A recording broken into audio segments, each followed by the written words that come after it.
Okay, we saw your bikes out in the parking lot. We seen them on video. Your wife's here somewhere. Over on the left. Right here. So that one, her bike? So which bike is faster? Mine. That's his wife. He'll tell you. I mean, no two bikes are the same, like he says all the time, right? Exact build.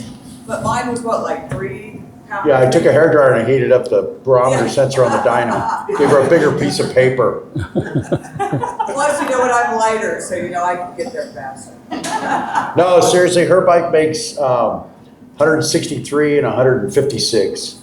And mine made 156, 157, Yeah. and 150. And don't ask me why, they're both identical motorcycles to a T. It might be the color. It's the color. It's the color. It's the color. Right, it's the color. Yeah. It's that lane. And any of you old guys all follow road racing or any of that kind of stuff like back in the day? Show of hands, anybody? Follow road racing or you all been Harley guys forever?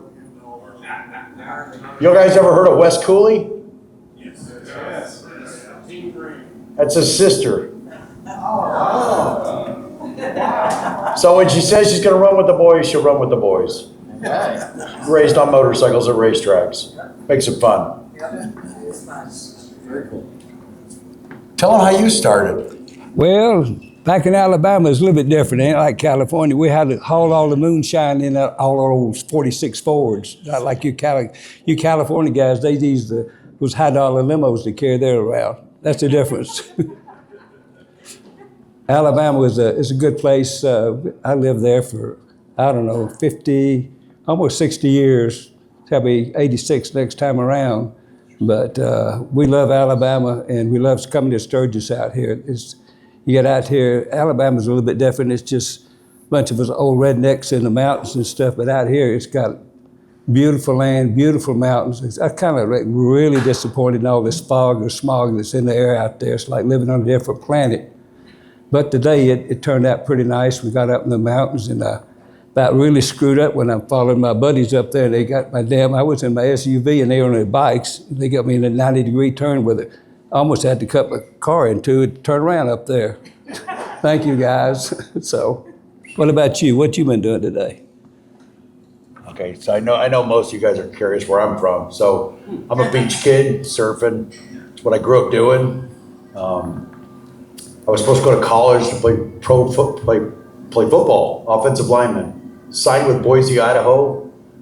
2 weeks before I was supposed to go out, I crashed a 900 Ninja, broke both my legs. Tore the contract up, it was all done. Whatever, spent a year in a wheelchair, learned how to walk again. Got a job at a local motorcycle shop. Guy's name was Mac Douglas, Quality Motorcycles. He made him look easy. He was a rough old boy, right? You basically kick your ass. And I think I worked there until I was like 18 years old, and then he let me start my own thing in his own shop in the corner. I gave him like $200 a month for rent. We didn't do any advertising, none of that stuff. It was just like a hobby store, I guess. And his was a pretty big business. And ended up peeling off from there. He ended up moving to like Rhode Island. He got sick of California, moved to Rhode Island. So I kind of took over the shop.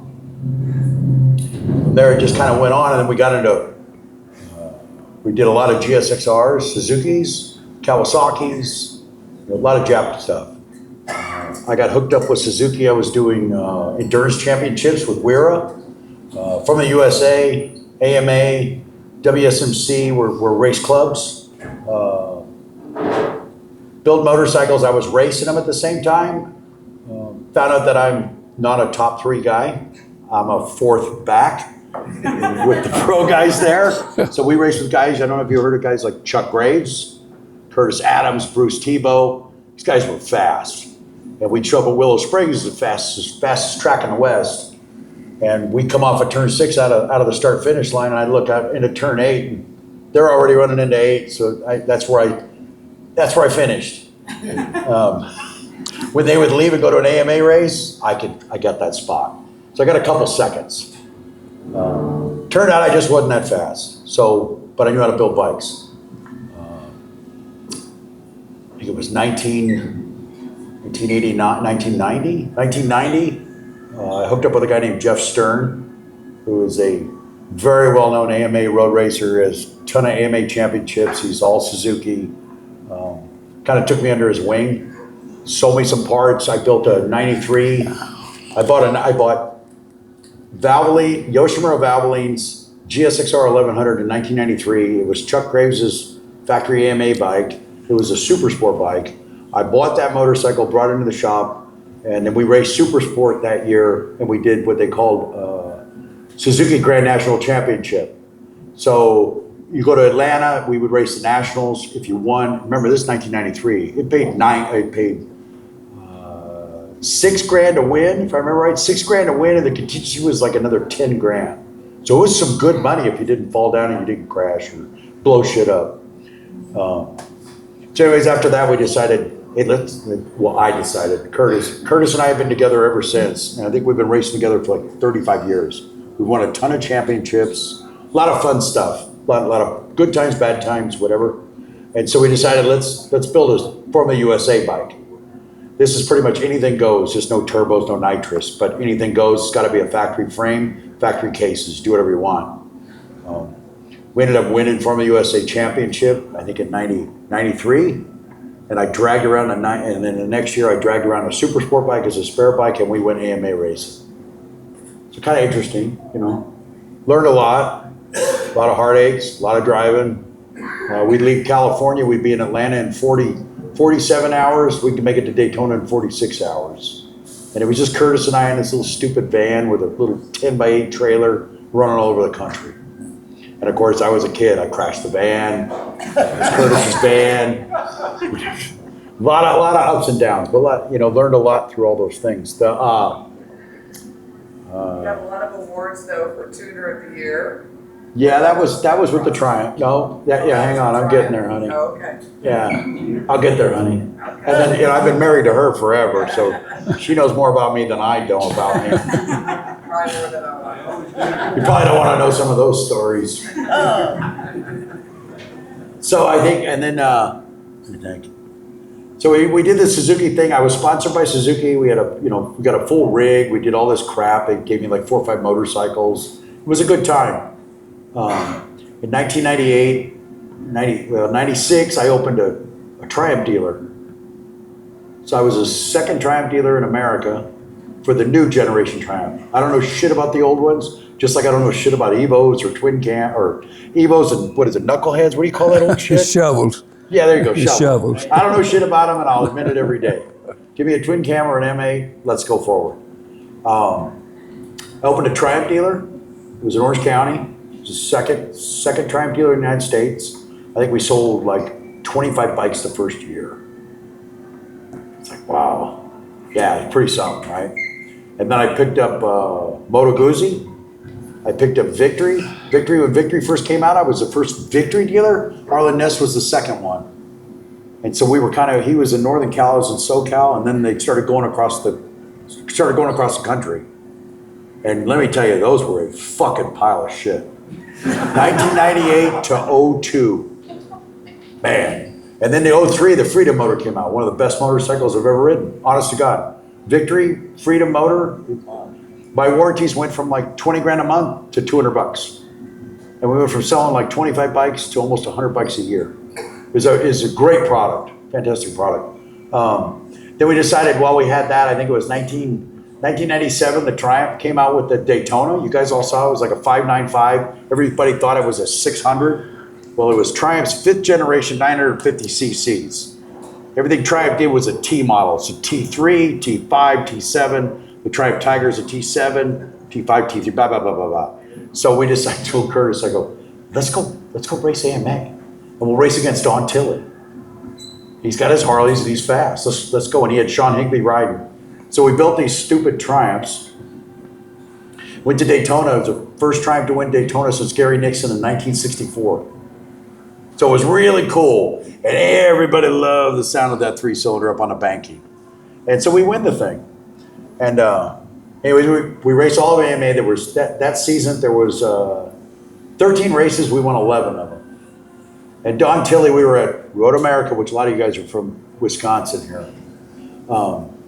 we kept tearing up the tensioners in the thing. So Don Tilly comes over, he's like, why don't we put some American iron in that thing? And he's helping me drill his stupid tensioner plate. We bent this big piece of Harley steel inside of it, never broke another one. And from then on, it was like, see ya, Don, we're out of here. And the Harleys wouldn't finish the big races. So Road America, Atlanta, all the big stuff, Don's motors would blow up. But on the short courses, he would kick our ass. Sears Point, Loud, New Hampshire, all the little stuff. It was a love-hate relationship. And Tilly was running the Buells. So Eric Buell invited us up when we were Road Atlanta to come over to the factory. And we walk into the factory, and it's got my picture, Curtis's picture, Michael Gage's picture, and Paul Harrell's. All three of our riders and me in the hallway going down for all the employees to know this is why we do this, to beat these guys. So it was really a cool story, right? I'm going to have to top you a little bit there. Alabama rednecks are a little bit different than these rich folks from California. No pun intended. We got a lot of good friends out there. But back in Alabama when you were young, for instance, how did I ever get into automobiles at all? We lived, I got a poor neighborhood on 85th Street in Birmingham. 2 blocks north was Colored Town. There was an old colored fellow up there named Jake. He lived in one of those, a bus. He had a junkyard up there, maybe a half of an acre with all kind of old 1920s, 30s, and 40s scrap cars. And I used to go up there at least 2 or 3 days a week after school. Saturdays and Sundays I'd go up yonder and I'd help him work on cars. His name was T-Bone, and he actually lived in that school bus there. He taught me more about engines. I mean, it was really a great experience. So I helped him in a junkyard for quite a few months, and finally he decided he was going to help me out, and he gave me an old chassis of a 1932 Ford and towed it to my house. And my dad had a you-know-what heart attack when he pulled in the driveway, because blocking his garage was a 1932 Ford with no body on it. Needless to say, that didn't last very long. Boy, I had to he made me scrap it. But back then anyway, when we started getting involved with the Chevrolet engines in the early night, the 6 cylinders, and then 55 Chevrolets come along. And I decided to buy me a 55 Chevrolet, so I took it. And the first thing I did was put 2 duals with slip-ons on the back of it and wet road with a set of slicks, and I turned it backwards into the ditch, and the old man took it away from me. Yeah, that was it. Well, anyway, I left home when I was about 14 years old, and I'd worked in a lot of junkyards. I used to jump the trains in Birmingham, would ride a train and just run up the railroad tracks and catch it in Irondale.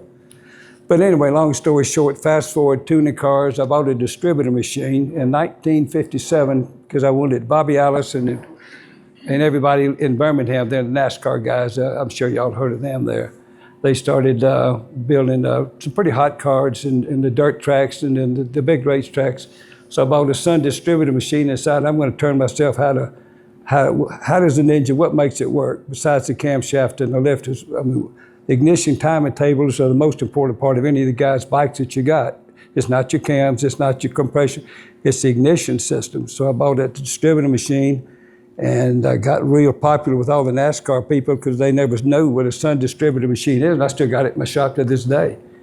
And so I learned how to do the advanced curves. I got to understand what an internal combustion wants and when it wants it, and if anywhere from an idle speed to 6,000 or 7,000 RPM. So I got real popular doing that, and for the distributors and the NASCAR folks picked up on me. So then I started messing with the big blocks, the small block Chevrolets and 55s, and I helped design a camshaft that I thought might work better than the Duntov cam sets we had back then. And I did a lot of cylinder heads, so Bobby Allison, how NASCAR works, just the gods race there. So anyway, Bobby Allison called me one day. He was at Daytona and he didn't qualify. And I said, what's the matter? He said, I changed the heads. I said, what do you mean? He said, I went to the new General Motors open chainer cylinder heads from Smokey Unick and Agnes Duntov. He's the famous guy that designed those camshafts. So he put them on his head and went to Daytona, and he couldn't qualify. So I got a call, I don't know, second day after he didn't qualify, and said, Bobby, I need some help. I said, yes, so what happened? He said, well, I put those new heads from General Motors on there from Smokey Unique and all these guys. And long story short, he couldn't qualify. So he wanted me to go down and pull a set of my closed chamber combustion. Internal combustion engines always like to be squeezed on one side to expedite it, atomizing, so it's going to really have more cylinder pressure, which gives you more torque and more horsepower. So anyway, we had a boat down in the part of the garage, and went down there, took a side of my heads off there for the big block Chevrolets. Took it down there to Bobby, flew down there, took it, and went out in the pits, and this crew stripped the heads off and put a set of heads. So they were warming the engine up, and I walked out in the infield with Bobby Allison. There was Agnes Duntoff, and I forget that. He's a real famous NASCAR guy from Florida. And we walked out in the field, and they said, you didn't qualify, Bobby. What happened? He said, well, I put your new heads. He was talking to Agnes Duntoff. And what are you going to do? He said, well, I bought a set of Bobby's heads down here. And he said, what do you mean Bobby's heads? Well, the closed chambers that he uses exclusively in his fuel funny cars. So he said, well, man, you can't even qualify. You just lost 25 horsepower. Well, Bobby qualified fourth. So anyway, that led on to open wood engineering and just automotive and distributor works and stuff. And then I bought me a 1990 FXRP, and my wife had a heart attack. Well, when I showed up at the house, it was World War III, and I didn't get laid for a month, just about. Because she hated bikes, because our other son in Florida got hit by a car on his bike. So, but anyway, I got that, and then I bought me a dyno, and I started messing with carburetors. And it got really depressing because I put a full-page ad in American Iron magazine, and I was flooded with carburetors, man. I mean, it was 30 or 5, 3 full lab tables, and 30 or 40 on each one. It got depressing. But anyway, they got me where I started, and I said, well, I have to do something about camshafts. And I got to studying what it was like. I looked at the reversion on everybody that's got a Harley carbureted bike. Most of y'all got fuel ejected, but this is what started me on the camshaft. I'm sitting there looking at it and had the air filter off in there. I'm looking at it, and I said, the damn carburetor, the throttle blade's open for three and a half of the timing ports in there. I said, that's not right. So I said, well, I've got to put more air in this motor. This is what got me to camshaft. I got to put more air in this motor besides the camshaft. How am I going to put more air? I don't have a supercharger. I don't have how am I going to get more in there? I said, shit. Well, I went and got me a drill bit, an 1/8-inch drill bit, because when it's idling on your Harley carburetors, you got 4 transfer ports in the idle port. 3 and a half of them were already open idling. And I said, well, I got to lie to this motor. I got to put more air in here. I don't have a turbocharger. So I said, I went and got a drill, took me an 1/8-inch drill and drilled a hole in the throttle blade. And shazam, guess what? More air through the throttle blade, less around it, so it closed the throttle blade down. They only had 1 port. And guys got 15 to 20 miles better on the gasoline for gas mileage. Anyway, it led on to that first one thing and another, and then I just decided to start doing some work on camshafts. So I took my old Duntoff cam timing events and I sent them to Andrews, and they made me a W6 Evo cam. And that turned out to be a home run, and it just right on down the roads to I'm at where today. All I do is just design camshaft, and it's no different than anybody in this room. You're just as smart as I'm just an old Alabama redneck. I never got out of the 11th grade. But we have to think, and you just think, and you talk to the engine. I talk to them, just like I'm talking to you people. And I ask it what it wants. Well, it can't talk this, but it can sure tell me when I put it on the dyno what it likes and what it don't like. And if it don't like it, it gets real pissed off at you. But that's just the way I design camshafts. I look at what you guys need, where you need more torque, and I look whether I put it on a 100 degree center line or a 102 center line, but 100 is my favorite. And I got to look at everybody in here and say, these guys want more torque. And most of you want from 2,000 to 4,500. That's where you spend most of your time. And I got cams. We won the shootout Daytona for 13 years in a row for top horsepower with camshafts down there. But that's Wolfgang Grasser. I don't know if you guys know him, but he's #1 in as far as the Harley racing goes. But designing a camshaft is you just sit down and say, what does the engine want? And I draw the prints out and I send them to Andrews, and we have cams. And it's all that simple, guys. Really, there's not any rocket science between any of the cams or the carburetors or anything that we do. It's just plain and simple. Any questions? Talk something about like your camp versus. Oh, okay. So I was looking for a redneck in California. I found one, Mickey Cohen. I said, there's too many guys on I'm this. only half redneck. Well, all right, a half one. But I'm just being honest, y'all. I never get on a website. I stay off. You never see Bobby Wood on the media. He needs the internet. I don't even use the internet. You've never seen me on the internet. My girls will get on there, but I don't, I just, Yes. it's camshaft designing, or just like what Mickey does for anyway, got in touch with a guy here, he's a good friend, and asked him what he wanted. So I decided, okay, I designed 4 cams for him right after I took 22XC series. I graduated up to the 23X. It's a 1 degree opening, 1 degree closing difference in it. So it's 2 degrees and 100 degree center line. And I think he's happy as a frog with them. So I made him 5 different cams. So when you guys want a cam, get it, power tuners or any of that kind of stuff, that's the guy to call right there. Yeah, and on your Gen 2s, we're doing some testing in the next 2 weeks. And I've The got, Gen 2s. yeah, I've Gen got, 2s means if you got a dash that can touch the screen, you got a Gen 2. If you got analog gauges, it's Gen 1. And the twin cams, we've already got a design. yeah, that's It's already already out. It's done. proven, We're it's working done, on it new works. cams. I already got some in my mind. I can draw you a cam right on this paper in 60 seconds. I mean, it's like you guys going to brush your teeth. It's just old school, it's just, you don't got to be smart. I got out of the 11th grade. Well, I didn't get out of the 11th grade, but you don't got to be smart. You just got to think and ask it what it likes. It's like your wife, or what do you like? What do you want for Christmas? You got to talk to that engine what it wants to make you happier. So. The engine will be simpler. Trust me, buddy, I've been married 64 years. I can tell you all about that. 64 years. Congratulations. Thank you. Thank you.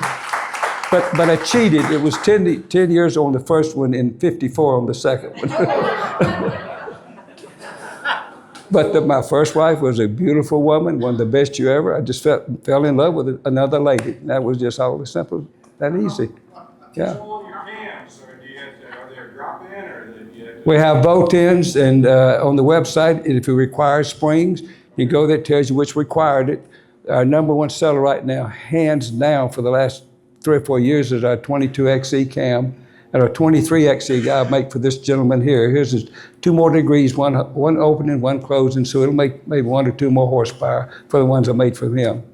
But that's our number 1 seller. And then we got one that requires valve springs. And then for the guys that really want the bragging right to see who's got the biggest you know what on the dyno, we got those too. So, What's your favorite project from each of you? pardon? Your favorite project? Your favorite project? Project, just sitting here watching you folks, hoping I can answer your questions.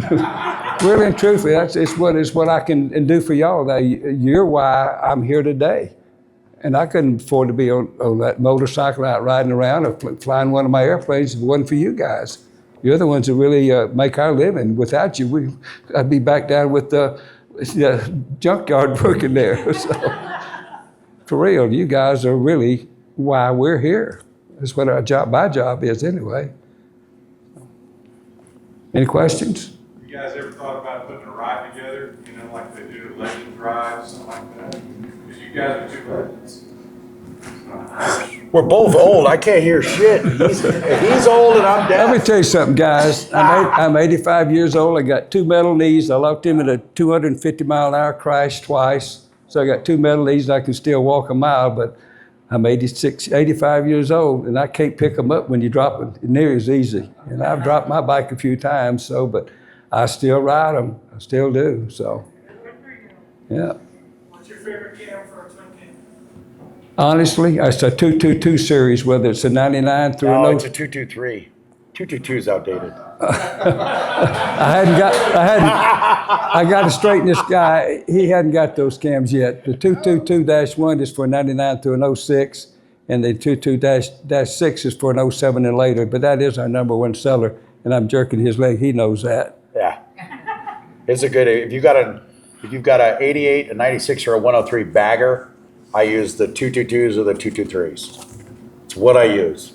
If the guy wants 555s or 556s, it doesn't have as much grunt on the bottom. So you put Yeah. your lady in the back, fill the bags of all this shit. It's just, it doesn't make that great of a camshaft. It's all about torque nowadays, Yeah, guys. and so you think about it, most of you guys shift between 4 and 4,500 RPMs, right? That's the average place you shift. You spend 80%, 85% of your riding from 0 to 4,000 RPMs. Why not make the bike work good there? Who gives a shit about a piece of paper? And make it work good there. So like the 555s or the 556s, I use a lot of those in like the Softails, the Dynas, the bikes that are 300 pounds less, and they don't struggle so bad. And we built a lot of them where we build 131s. The guys want these huge cams in them. And then they go over to the car stereo shop and this guy loads it up with speakers and amps and all this other shit. And then air ride and all this crap. And they make the bike weigh like 700 pounds more. And then they wonder why it hesitates when it leaves a stoplight. Because the motor can't even pump the air that's got to get it rolling. And so they constantly think it's a tune file. It's a tune file. No, it's a shitty build.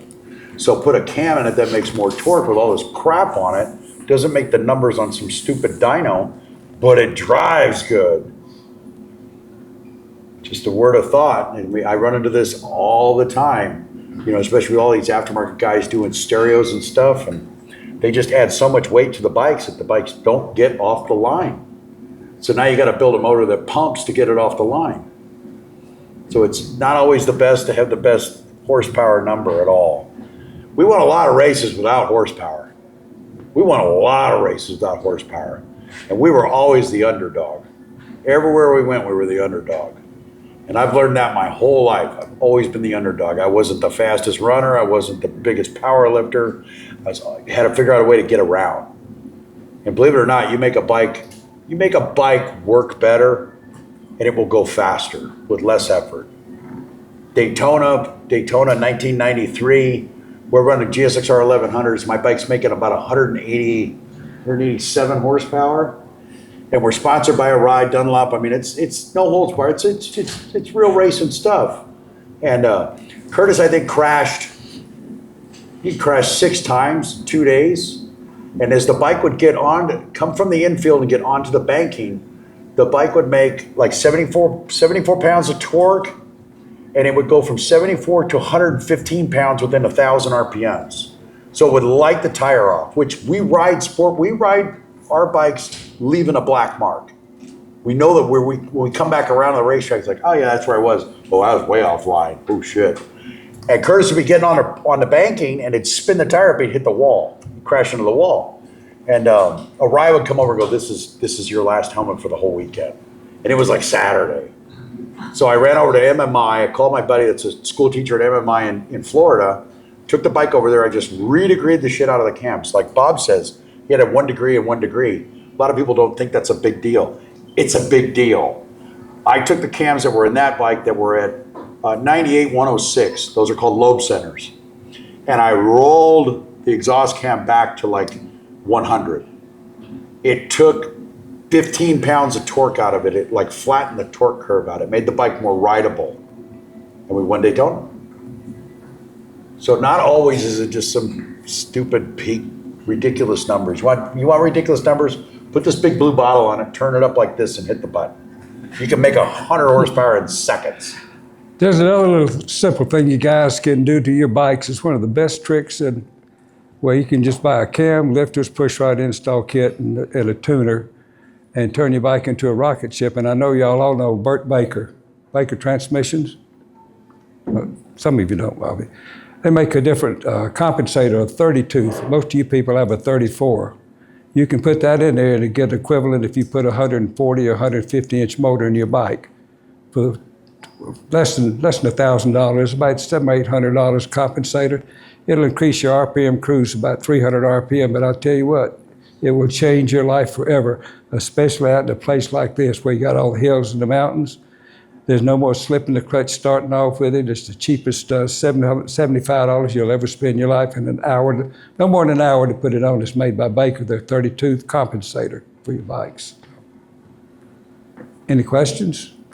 How close can you get a carbureted, say, twin cam to perform within reason, or the obvious of You can get it pretty good. of a EFI and what's involved? You can get it pretty good. Your problem is altitude. There's nothing that changes anything. So you go up in altitude, the thing gets rich. So if you want to pull over and change the jets while you're driving, that's the downgrade of a carburetor. That's true. And we all grew up on bucking carburetors. That's right. But there's a lot to a carburetor, and you make them work. So you take sea level where I'm at. Let's say I ran a 198 main jet at sea level, and I would go 4,000 feet. I would always go one jet size down, so I'd be at a 185, 184, 190s. I'd put 190s in it to go to Willow Springs. Then it would be in the same ballpark, but the things, they can't self-adjust. That's the problem. Even you guys that have all your fuel injected stuff now, if you take the O2 sensors off and turn them off, they're just tree hugger shit. You turn them off, the ECU still hits a target no matter what. When it's tuned and it's put into range, so let's say you're looking for a particular number, let's just call it 13.0, like you've all heard that number.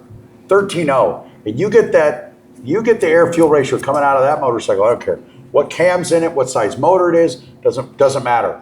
This is an air fuel ratio you're targeting. When you target this and you set an AFR table inside the ECU and you go up into altitude where it gets rich, the actual program of the ECU has a barometer sensor, has all these sensors that it reads, and it targets it back to 13.0 with no O2 sensors.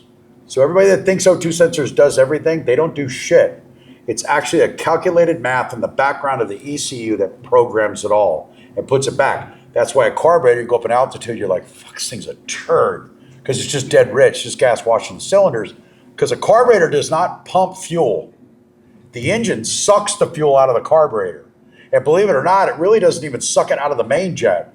The carburetor gets a mist of fuel inside the air cleaner, and the engine pulls that mist in, caused by the pump of the engine. So more horsepower is made by the mist. So when you see a guy with a big velocity stack, it doesn't make any power. But if you take a big velocity stack and put it in an air box, and now you got the pistons pumping the fuel, right? And you got this big mist box, it's pulling that fuel in. You can go to a smaller main jet and make more power. Carburetor stuff. Been around a long time. I don't want to work on them. I don't care to. Their hands get dirty. I'm all spoiled with my little keyboard, my little mouse. Is there a cubic inch limit to where you can realistically use run a carburetor? No, I think a carburetor and fuel injection makes same power, period. Yeah. I think your limitations are altitude, temperatures. You know, nothing's controlling the temperature of the fuel charge, where you can control temperature of a fuel charge with fuel injection. So we do everything with tuning a fuel injected vehicle is done by temperature of the engine. And also, on top of that, you bring this as your map sensor, because with that map sensor, it's just what's in your car. It knows where you're at. If you're sea level, you're 29.92 inches of mercury. If you're down to 25, 24, 23, 22, you get it. That's inches of mercury. They know where they're at with the late model cars, and computers will adjust for them just like the fuel-injected bikes. But they didn't used to be like that.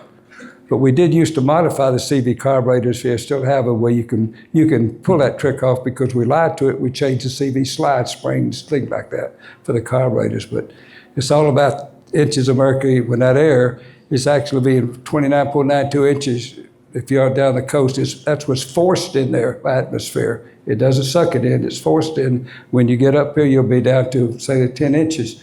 But it's that, getting blown in there, forced in, they don't have a choice. Any more questions?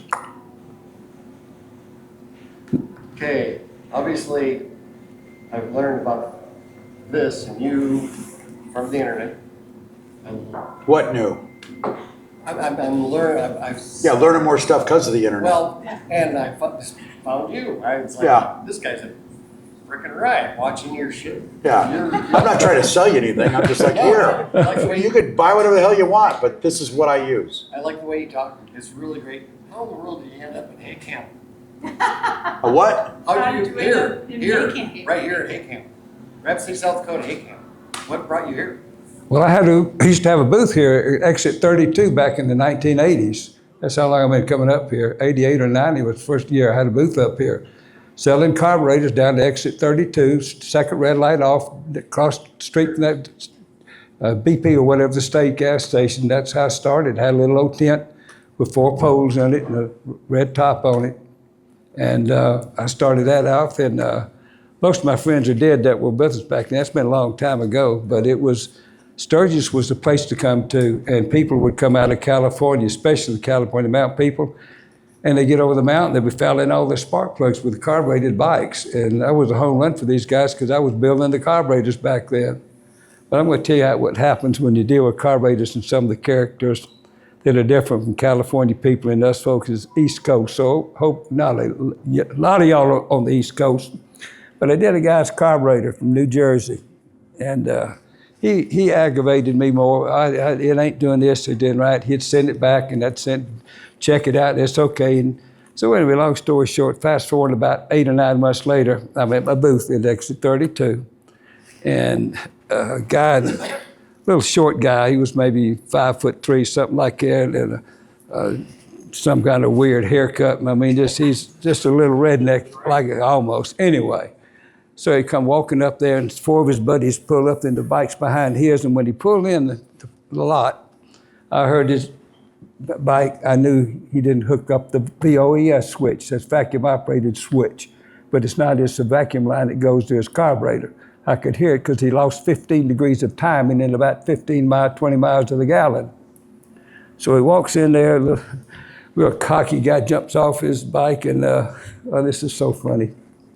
Sometimes I have to use the language, but anyway, I knew he's got the VO switch, ain't hooked up, and that's a vacuum electric operator, rather, that gives it 15 to 20 more degrees of timing. And you also you lose 20 miles to the gallon too. So he got walking up to me, and I heard him when he was idling in there. It's got a totally different sign. I never did hook the bike switch up. I come all the way from New Jersey, and this piece of shit I didn't get but 20 miles to the gallon. I was real loud, cocky little guy, just trying to make me look like a, you know what. I said, wow. And then, well, said, did you hook up your VO switch? I ain't an effing idiot. I'm stupid. Yeah, what do you think? I mean, real loud, just been embarrassing me right in front of his buddies. He's that, you know what. Anyway, so I said, well, now crank it up and let me listen to it again. So he cranked it up. And I had a pair of long nose leading nose pliers about this long with the handle. I went up to my toolbox there, and I said, all right, crank it up now. So he cranked it up, and I walked over to Terry, and I said, you got the VO switch hooked up, right? Yeah. I said, gee, it just sounds kind of different. Let me just look around in here. And I looked on the gas tank on the backside of the carburetor. There's a damn vacuum line not even hooked up. And I reached in there with my pliers and I grabbed it, and I said, you sure you hooked it up now? I'm still looking for it. Yeah, I ain't a effing idiot. So I reached up and I hooked off top of the rider, boom, picked up about 400 RPM, and out as smooth as a cat. So anyway, I got the courtesy and the pleasure of saying, well, you didn't connect your, you know what, line. There's your 20 more miles to the gallon. And boy, I mean, I put him down in his britches about that far. True story. But you know, there's guys like that out there, so. There's too many of those guys like So that you out guys there. talk about timing, and timing is horsepower, timing makes heat, all that kind of thing. But you put this AFI, all these, new bikes have electronic conditioner and everything on. And you buy tuners, and you can't turn the distributor like you could on a car. You can just turn that distributor and stuff. Let me do this one. You're at mercy. I got I it. know the old shit. I know. Yeah, I the want to old tell you shit. something, buddy. I got this for you. You can get ignition timing tables with all your electronic, okay? You get a timing table that's going to give inches of mercury all the way up from 0 to 100 and the RPM down your left side.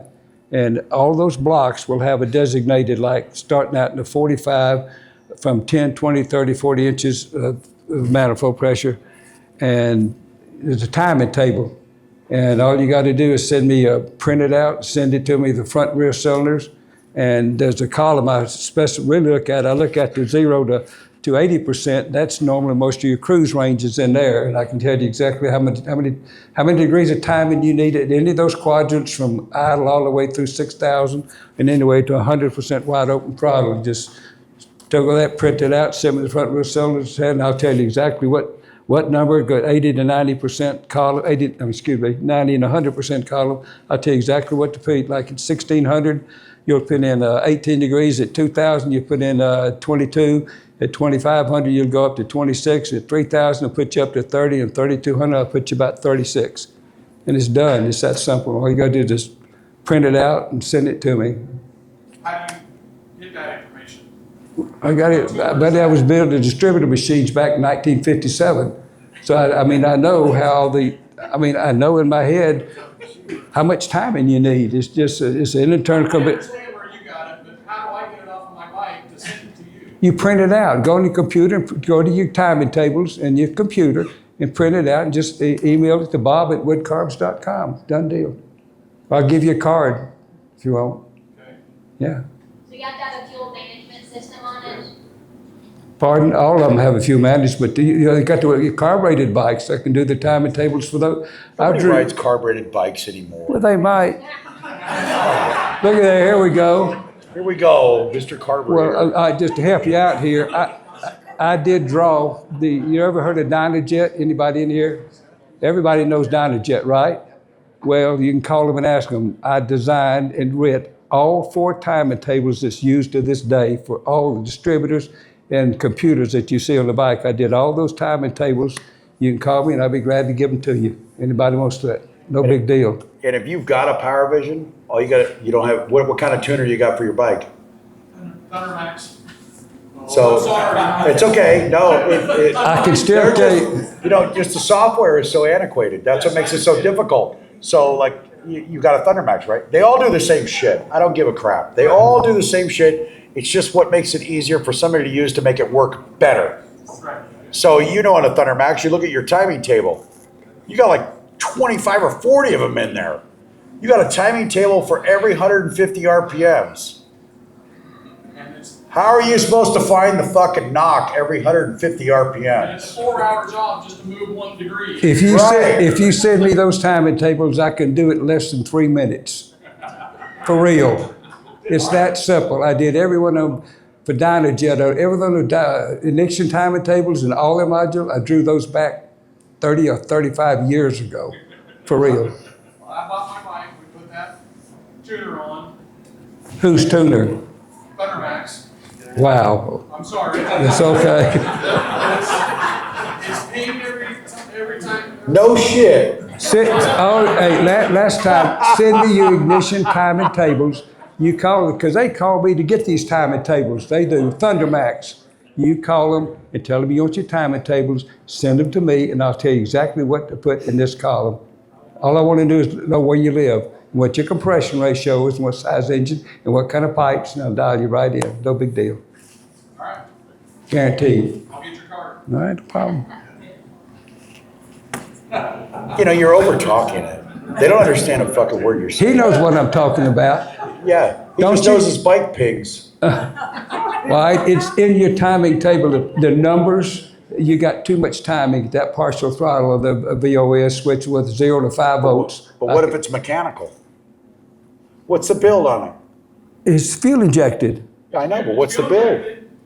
yeah. It's got 222 cams in it. Oh, it's just a twin It's got cam. his lifters. It's a twin cam. Yes, sir. Head's done, pistons, it's all The stock? rest of it's stock. It's got two into two. They 2 shouldn't into 1, detonate at all. pipes. Shouldn't detonate at all. Well, Zero. he's You got sure the- it's not like a heat shield rattle underneath You you? do- On the Thundermax, I do need to see, all you have to do is send me the timing tables on the Thundermax. If they give you any problem, just tell them Bob Wood said to, because I drew a lot of those, and what they did, they modified them. But the timing tables is just no different than sitting down eating a bowl of cereal. Just send me what you got, and I'll tell you what to put it. And you can send that information, because they call me a lot of times on the bikes for timing tables, so. That's the biggest problem they have with the Gen 2s. That's why you saw all these pistons coming around all over the place, all busted up on Gen 2s. And if you paid real close attention to it, everybody that had busted pistons had a Thundermax in it. Not saying the Thundermax ain't good, but the ignition table that they had in the Gen 2s was out of the Gen 1s. Gen 1s, I run anywhere between 28 to 35, 36 degrees of timing in a Gen 1. In a Gen 2, the max in my bike sitting outside there is 19 degrees at wide open throttle. So when it has another, I mean, you could literally hear them on the dyno. Like I'll run it. It's like, holy shit, listen to this thing. I don't even have to see it on digital. I can hear it through my earphones and everything else. Because they got 10 degrees too much timing in them. Not bad mouthing, but what he's saying is really true. They're really off the base because they call me all the time and I've told them what to do. But they're kind of like, they don't know what to do in the timing table. They really don't, because I know when I'm talking to them, they just don't know what I'm talking about. And they just regular salespeople. If you can get somebody in the tech department down there, they're kind of funny about answering their phones. But I've told them over and over again what to do, and if they don't do it, I mean, all you gotta do is get your time, call them, tell them what your timetables, email them to me, and I'll take care of it. It's that simple, really. You got, what cam, you got the 222-1 or what? No, it's a 15. A 15, or -6, yeah. Six. Yeah, that timing table, which engine, what size engine you have? 103. 103 stock compression? Yes. Yeah, you can use up to 30 to 32 degrees in your 90 and 100% columns, and we'll cut them just a little bit more. Just send me your timetables you got, and I'll tell you what to do. Getting them to do it for you, though, that's the horse. They're kind of hardtail about that. We can set. Yeah, we'll fix it. Mickey, I got a question. How, watching your videos, and obviously talking to Bob all the time, has technology moved much faster than most of these shops have been able to keep up? Is that why we see so many bikes that are underperforming or haven't been tuned correctly? I mean, if you could put your finger on a couple of things, what would it be? So you're asking if the shops can't keep up with the technology that's out there? Why? Yeah. A lot of the guys that own the shops, they don't want to learn. It's true. Honest to God, they don't. They're stuck in their ways. Like, oh man, I did this 20 years ago. Who gives a fuck? Learn something new. I'll tell you right now, there's always somebody smarter.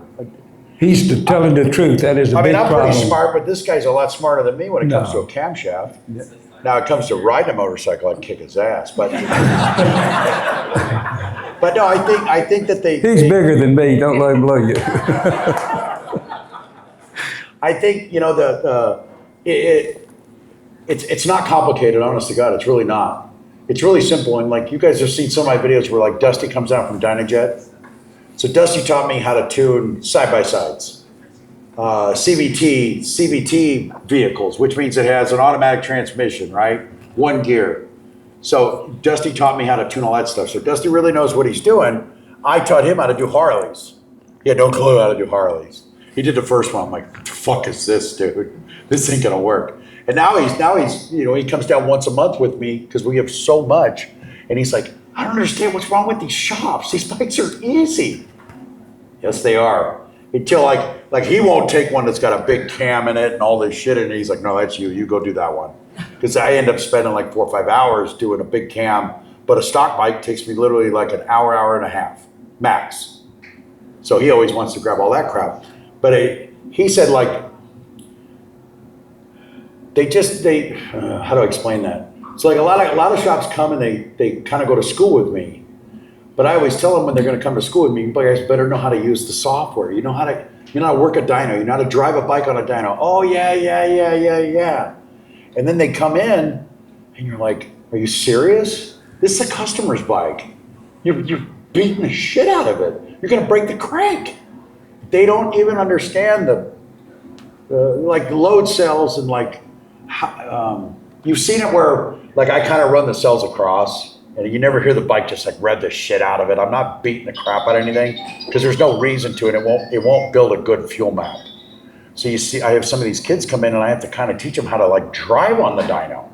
And I'll have them where they rev them up, get these Harleys up to like 4,000 RPMs and turn the brake on. And it just tries to suck the crank right out of the thing. And I have to get the kill switch on it. It's like, no, you're with me for a week, pay attention. And I don't know if it's the generation. The old guy doesn't want to know anything about fuel injection. He thinks carburetor is the greatest thing in the world. He thinks an Evo is the best motorcycle ever built. Whatever. It's not. And then you got the kid today that he doesn't want to learn shit. It's not shown on YouTube exactly how to do it, so I don't know how to do it. So I'll just guess. And, Lisa will tell you, I'm not a guesser. If I don't know, I will flat out tell you. I don't know. Let me make a couple phone calls to some people that might know. And I will get the information and listen to it. And then I'll justify if it's gonna work. I'm not a guy that, it's not my cup of tea. You guys spend a lot of money on your motorcycles. The guy working on it should treat it like it's his motorcycle. And if you walk outside and his motorcycle looks like this old clapped out pile of shit in the backyard, you shouldn't be working on your $50,000 motorcycle. Period. What's he do when he goes on a test drive? Fuck yeah, look at this fucking horsepower. Well, you know, folks, it's like my favorite saying, it's called In Search Of. And everybody in this room right here is looking for an answer in life, whether it's your life, your motorcycle, what you're going to do tomorrow, where you're going to lunch. We're all the same. We're all in the same boat. And we need to share that information. That's what my job is, and just Mr. Mickey's job. So anybody got any questions? Or? What are you doing with the new truck? 26. 26? Yeah, I just bought one. 26 what? Trike. Road Light 3. A 26 trike? Yeah, Road Light 3. A Road Glide 3. yeah. Set of slip-ons, head fight, wedge air cleaner, and tune it. Don't do anything else to it. Just enjoy it. Well, that's what it's for, but I don't like that damn jerkiness in the throttle. You agree? Tune it with something else. Tune it with a Power Vision. Keep your little SE tuner that they gave you. I haven't got the tuner for it. Yeah, if you tune it, you could tune the Gen 2s, 23 and a half and up, the crappy shit on the freeway where we can't stand it unless you set the cruise control, right? Yeah, we all go to the rain mode, that's what they tell me.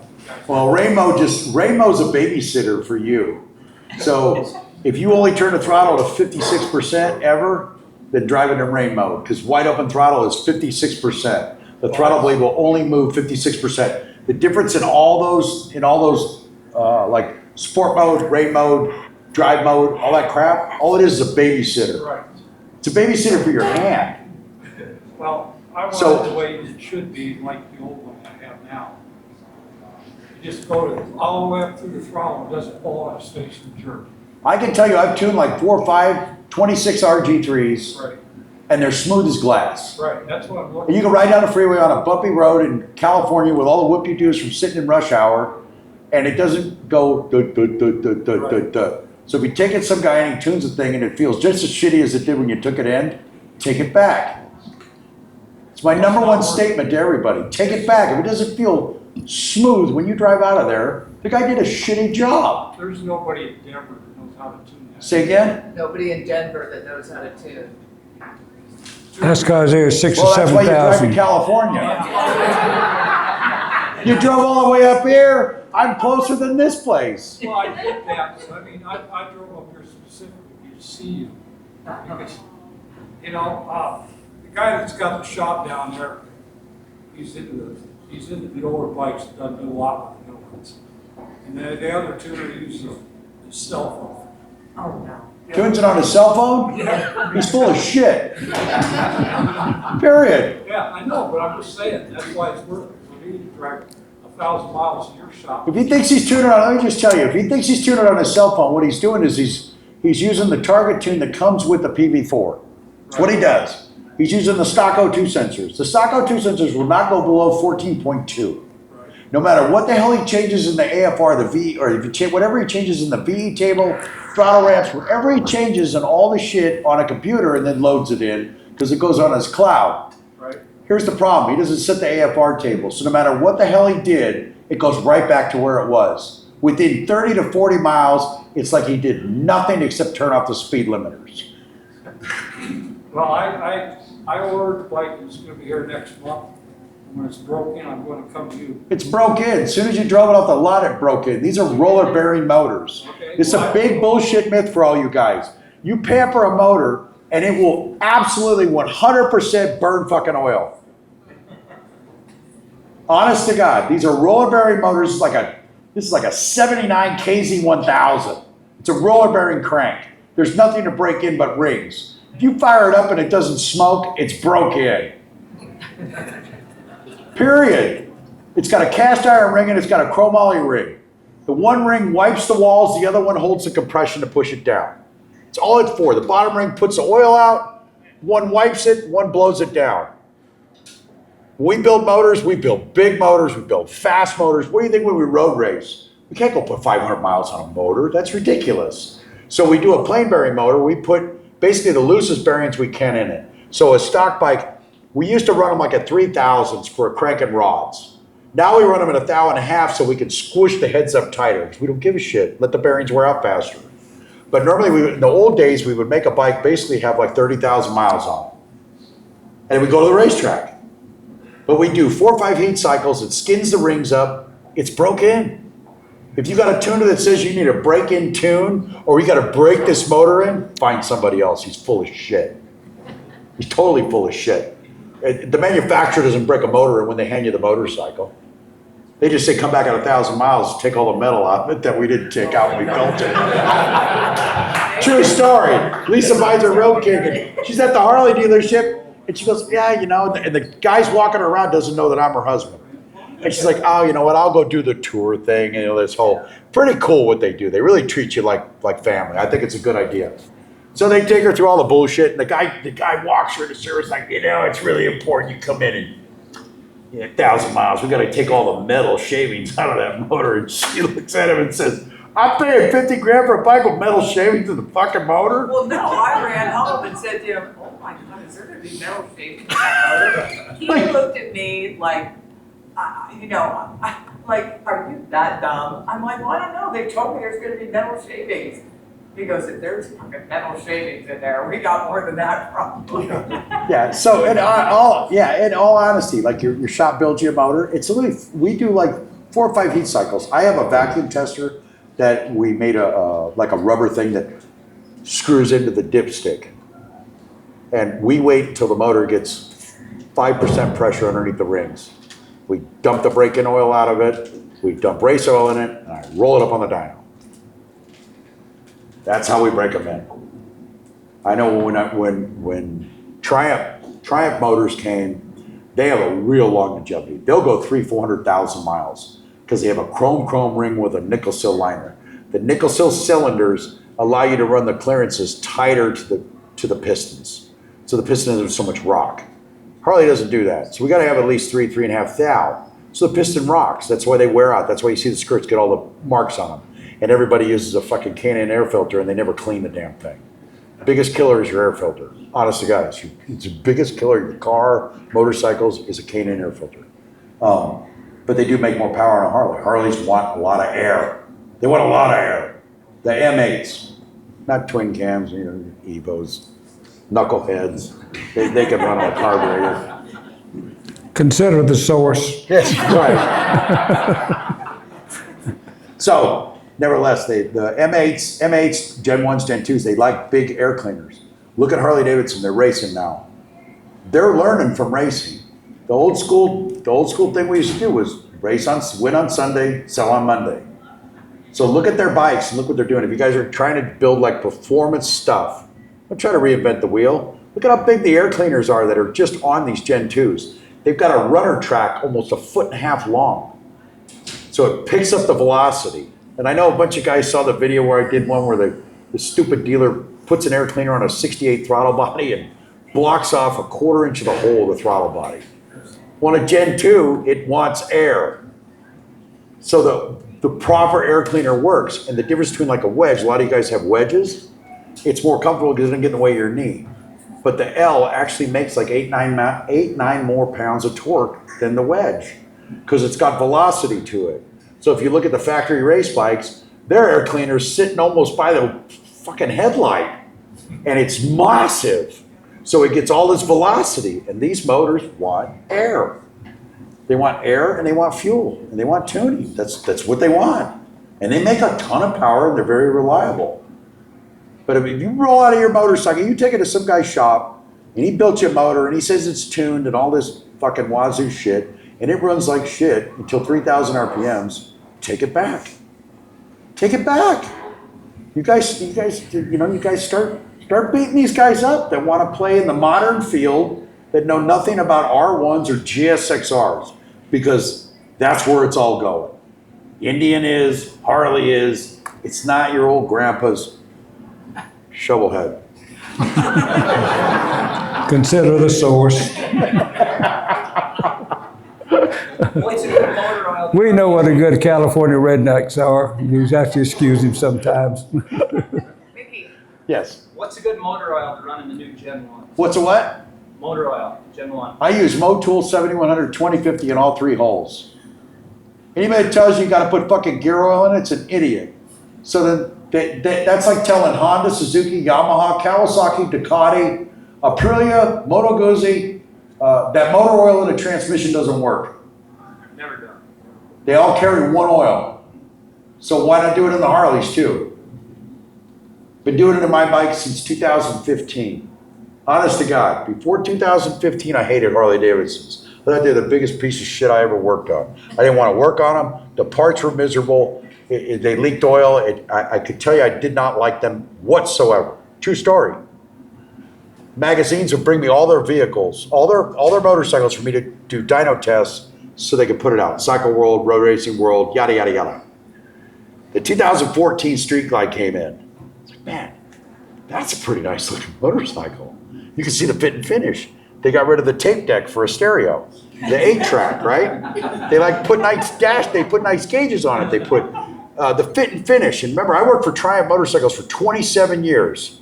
Fit and finish was a big deal to them. You know, even though some of the parts underneath were pieces of shit, the fit and finish had to be good. So you started seeing these bikes, these Harleys come in to dyno, and it's like, man, that's a nice looking bike. That's got some nice parts to it. Then they brought in the 15s. I literally, it was my, I've never owned an FXR. I owned XR 1200s. We had stores pipes on them. You know, we used to race canyons with them and all that crap. I literally, when the 15 came in, I went to the Fullerton Harley Davidson and I bought a brand new black Street Glide special. Man, that's the coolest thing I ever had.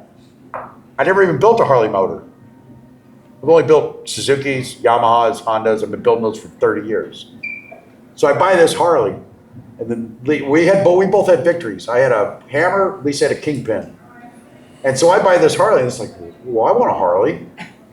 So Lisa goes down to Orange County Harley while I'm at work, and she's like, I'm looking at this one, it was a breakout or something. I go, you can't ride a breakout. You can't drive this big tire thing, you'll hate it. We ride too much. And so she looks at the Fat Boy. So it's got like a 200 rear tire. It's a good looking motorcycle. So she's going to buy it, I go back to work. We live about 20 miles, maybe 18 miles away from the dealership. She calls me when she gets home. She goes, I waited 57 years to buy a fucking Harley Davidson, and this thing won't pull a fart out of a wet paper bag. She goes, you either do something with this or I'm selling this, because this is terrible. So I took it in the morning, took it up to work. Orange County had what they called a Pro Stage 4 kit. And it was a 103 to 103, came with a Screaming Eagle tuner, SE heads, 58 body, 5.3 injectors, and 259 cams.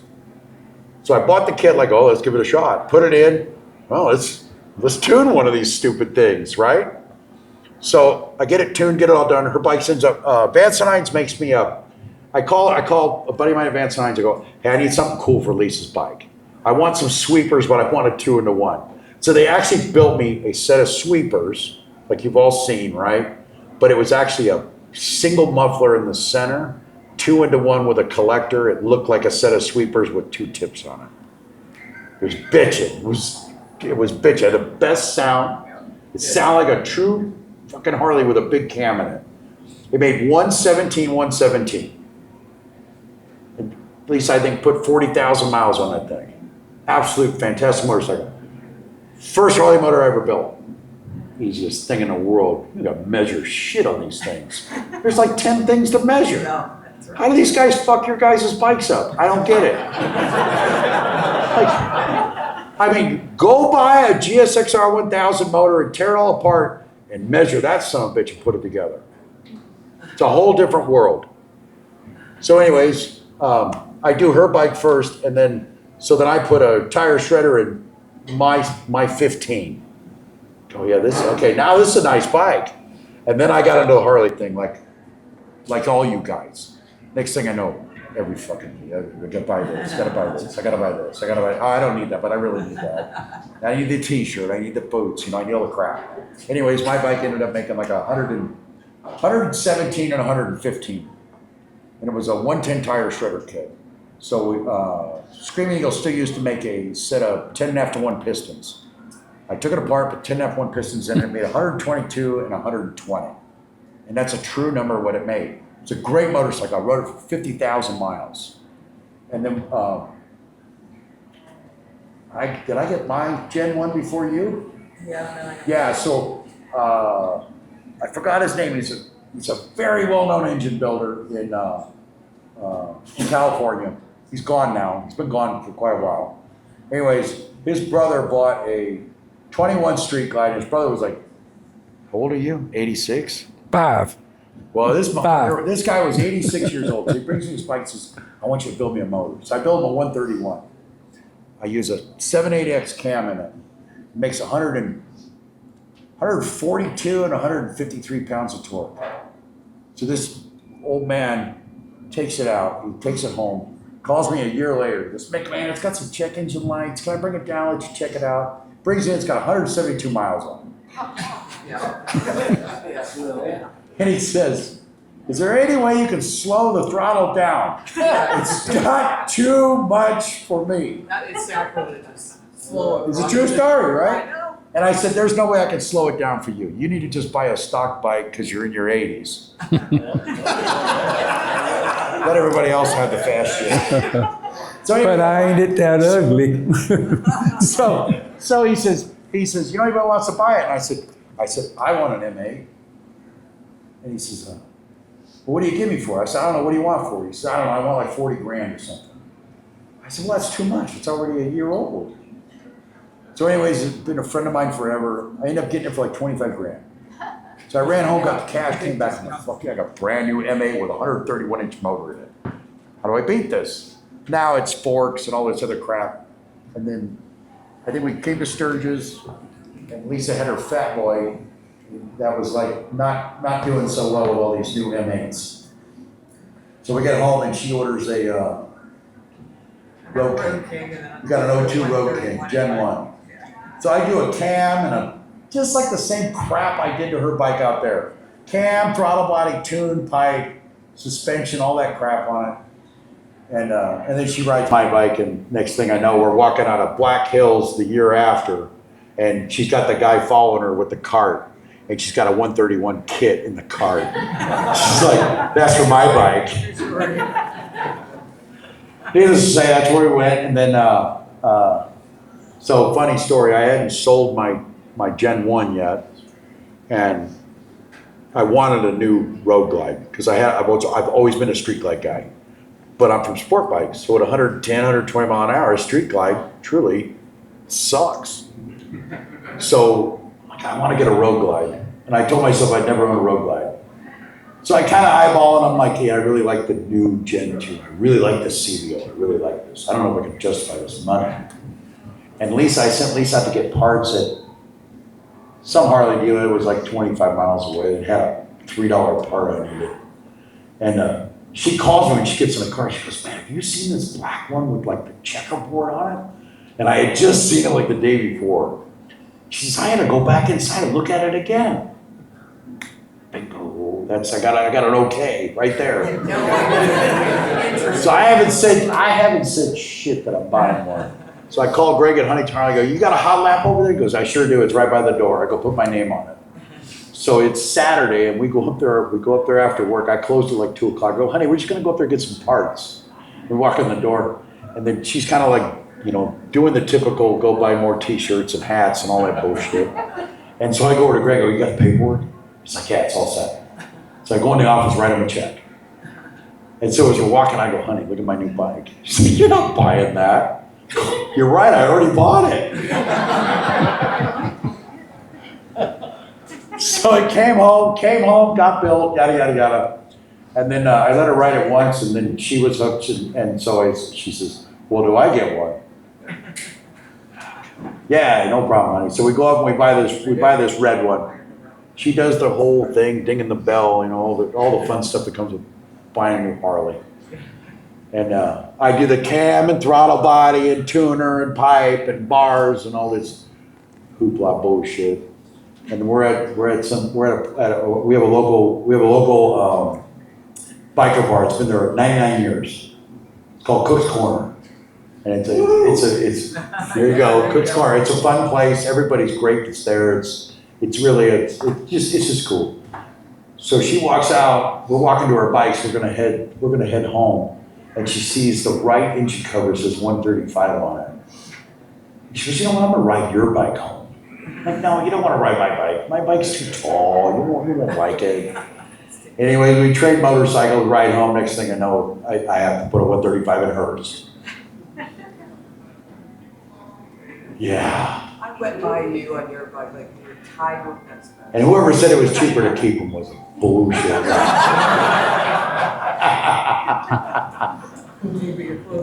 But anyways, that's how we ended up with Gen 2s. And honestly, I kind of pat myself on the back. I'm a big deal about finding how things work. I'm really good at puzzles. I couldn't read or write to save my ass. You told me how to spell cat, I tell you K-A-T. But you give me a 1,000-piece puzzle kit, dump it on this table, I'll put together in 15 minutes. Really good with my hands and thinking and remembering. I think the biggest part about a motorcycle mechanic or an auto mechanic that makes him good, like Bob, he remembers what he did 40 years ago. He remembers how he came to what he did 40 years ago. He remembers how to degree cams. Ask one of your engine builders that build your stuff, you know how to actually degree a cam? And ask them if they actually know how to degree a cam. 99% will tell you they don't. And so like guys like Bob and myself, I put myself in a guy's classic place like that. I hope I'm in his circle. They remember things. Couldn't do without you.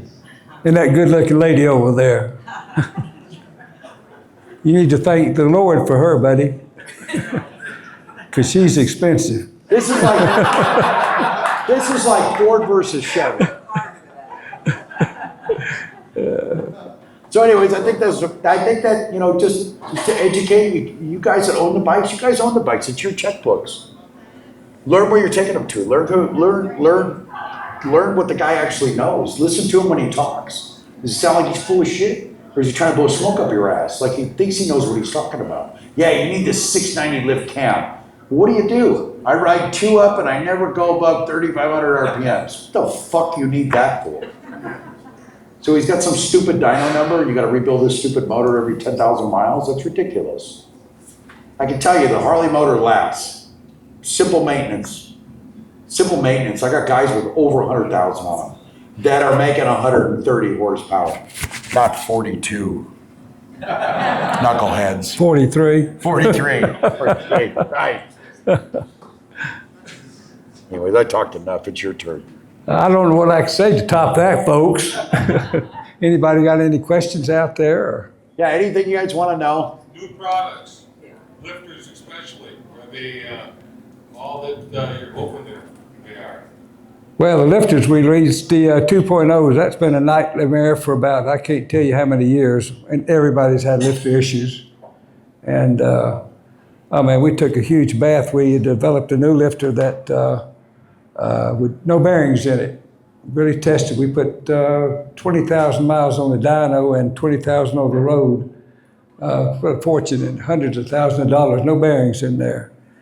And then they come up with this, S&S comes out with the lifter block. The lifter block instructions, 2,007 inch. That's all the lift, that's all the clearance you've got in there. Well, Harleys, they say you got the plastic lifter guides on your Milwaukee motors. That's not true. That's not plastic, it's a composite material that's used on your big block 454, 600 horsepower GM motors. A lot of people didn't know that. But on your Milwaukee guides, you need to keep this in mind. That's not plastic, it's a composite material. And when you bolt it down before you tighten it, it actually lifts, go up in a 360 degree circle, 50,007 inch.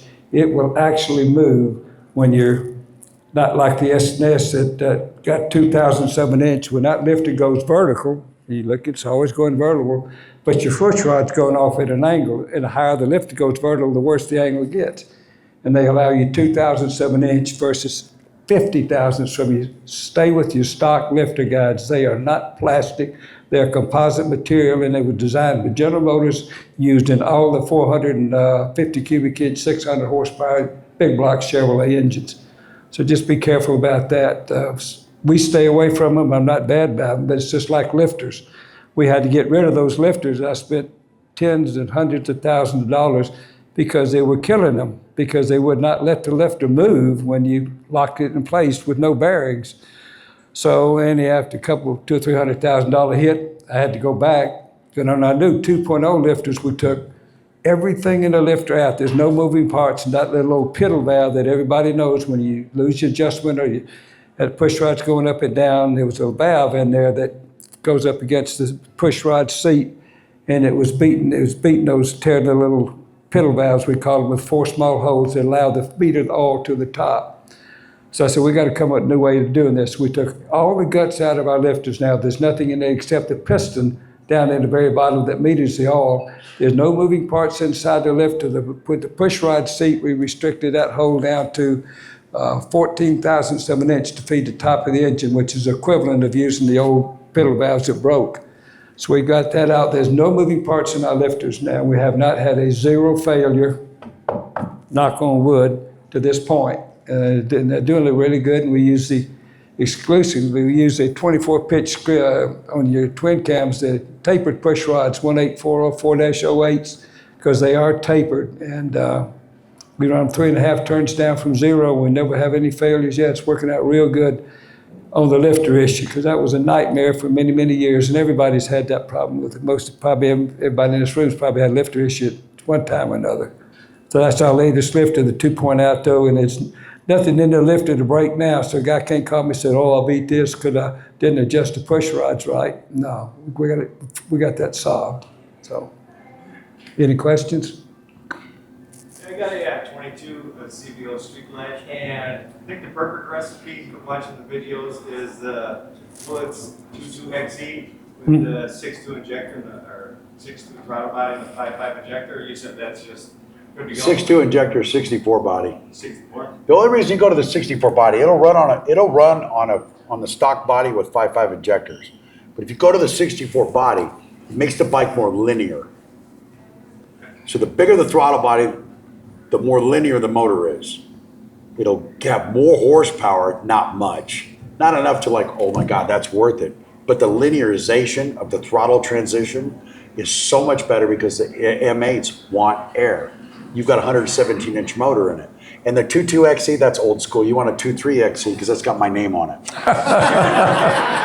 That's the truth. I had to It's do got the more guy a chop favor. to it too. It's got more So chop. I had to get his name on there. Bitchin'. 1 degree opening, 1 degree closing. That's right. So get that Mickey Thompson 23XE. That's right. Oh, we got the poor man's 22XE. But I mean, I've done that engine package, I'll bet you on probably 5,000 bikes. And I haven't had a single person come back, oh, I don't like this at all. Like everybody comes back, cruisers, hot rodders, anything. And I've even done that same cam, the 2.2, with 131 barrels and pistons, 64 body, stock heads, and they make 128 to 130 horse and 152 pounds of torque with stock heads, which means the lifters last longer because they've got big giant springs in them. So the maintenance comes back. So we do a lot more motors without heads. I try to push a lot more guys into doing, I don't know if you can hear me. I push a lot more guys into doing camshafts without valve springs. So it's less maintenance. It's just less maintenance. So the 2.2XE, which is outdated, the 2.3XE is the proper one to buy now. I still make the same amount of money. Yeah, and just fair enough.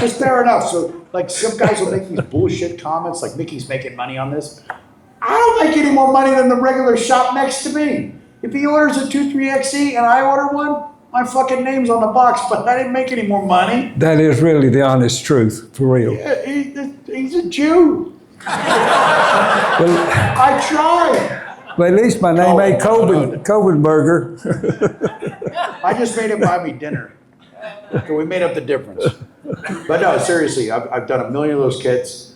114, 117s is like a go-to thing out of my shop. And it's like a cookie cutter setup. We call a lot of my stuff cookie cutter because it works. I'm not a big fan of taking a round wheel, making it square, and trying to make it round. Why don't we make this round wheel perfection? Why reinvent it? The guy that designed the motor ain't stupid. I mean, seriously, the guy that designed the motor is not stupid. They didn't just put out some stupid engine. Well, maybe a knucklehead. Okay, Burger.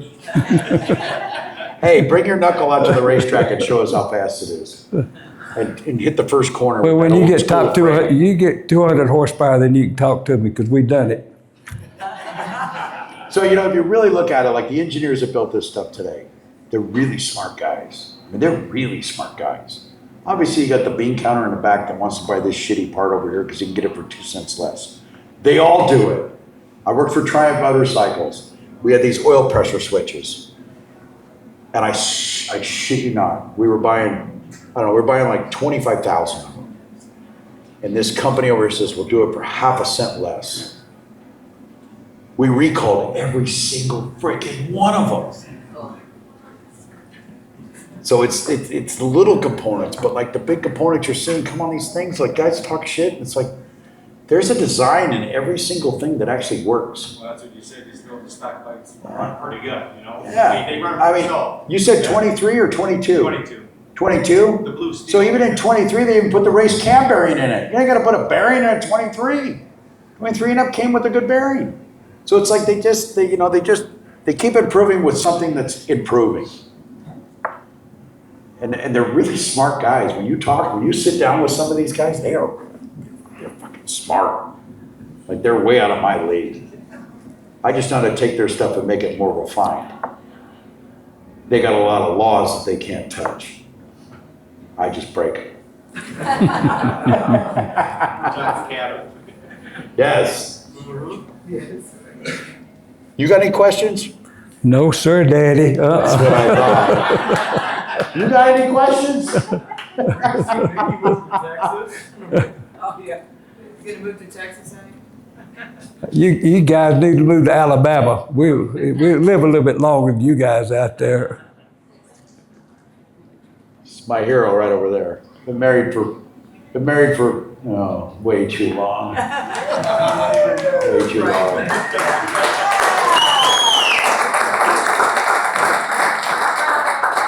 And proof is in the pudding. Happy wife, you get a happy life. Yes. Just, it's really fucking expensive. No, it's happy spouse. What's that? Happy spouse, happy. Oh, happy spouse. You need to be happy, Natalie. Yeah, I need to be happy. Yes. Well, I got my son Jeff sitting right over here. It's Jeff Wood. It's my son here. Yeah. And my best friend right there, Bob Lassiter. He's a 50,000-hour FAA jet pilot. He's flown everything all over the world. He flies by Lear jets. Tell him how long you guys have been friends. We've been friends so long, hell, I don't remember.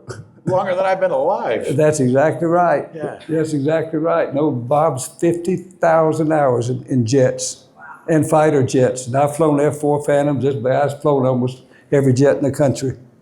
So that's where we live back in Alabama. He's in Florida, but that's okay because I spent 18 years down in Florida too. Hey, and if you guys didn't know, this guy is more into airplanes than he is into motorcycles. Really? He's a pilot, been flying forever. That's his passion. It's airplanes. It's because they're fast. I like to fly the F-4 Phantoms. That's a bad son of a bitch. But I love my motorcycles for real. That's what I do. And at my shop, I'll jump on it in the afternoon, ride 16 miles down to the Vincent, Alabama, and 16 miles back. And I love, it's not the speed, good speed with the jets and the fighters, but in the mountains, 30, 35 mile an hour, that's all I do. Just like that in the mountains. I don't get on no interstates, never been on an interstate, except one time. And I just spend all my time in the mountains. It's we're out here, it's beautiful out here. We got like this beauty in Alabama, but this is a different kind of beauty. It's got a lot more Western atmosphere to it in the Midwest, and we love it out here. It's just, we're here every year. I've been here since back in the 80s, every year or so. Yeah, it's I a long wasn't time. even born in the 80s. That's exactly right. That's why. I'm a 90s baby, aren't I? I was born in 41, boys, so. But I live every day like it's my last, because you never know.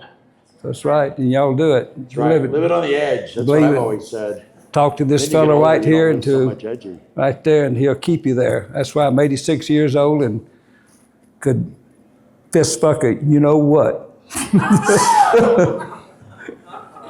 Yeah, I got you on that one there, huh? I got no comment. They're called rattlesnakes. That's right. I got no comment. All right. Any other questions, folks? What do you guys think of the impact wiring solutions? Say it again? Impact wiring solutions? What about Like with the Gen 2s, are they running really well? I them? stay How's your bike neutral. run? So remember, you got to remember one thing. Lisa's, well, she's going to be 65. So it can't run like shit.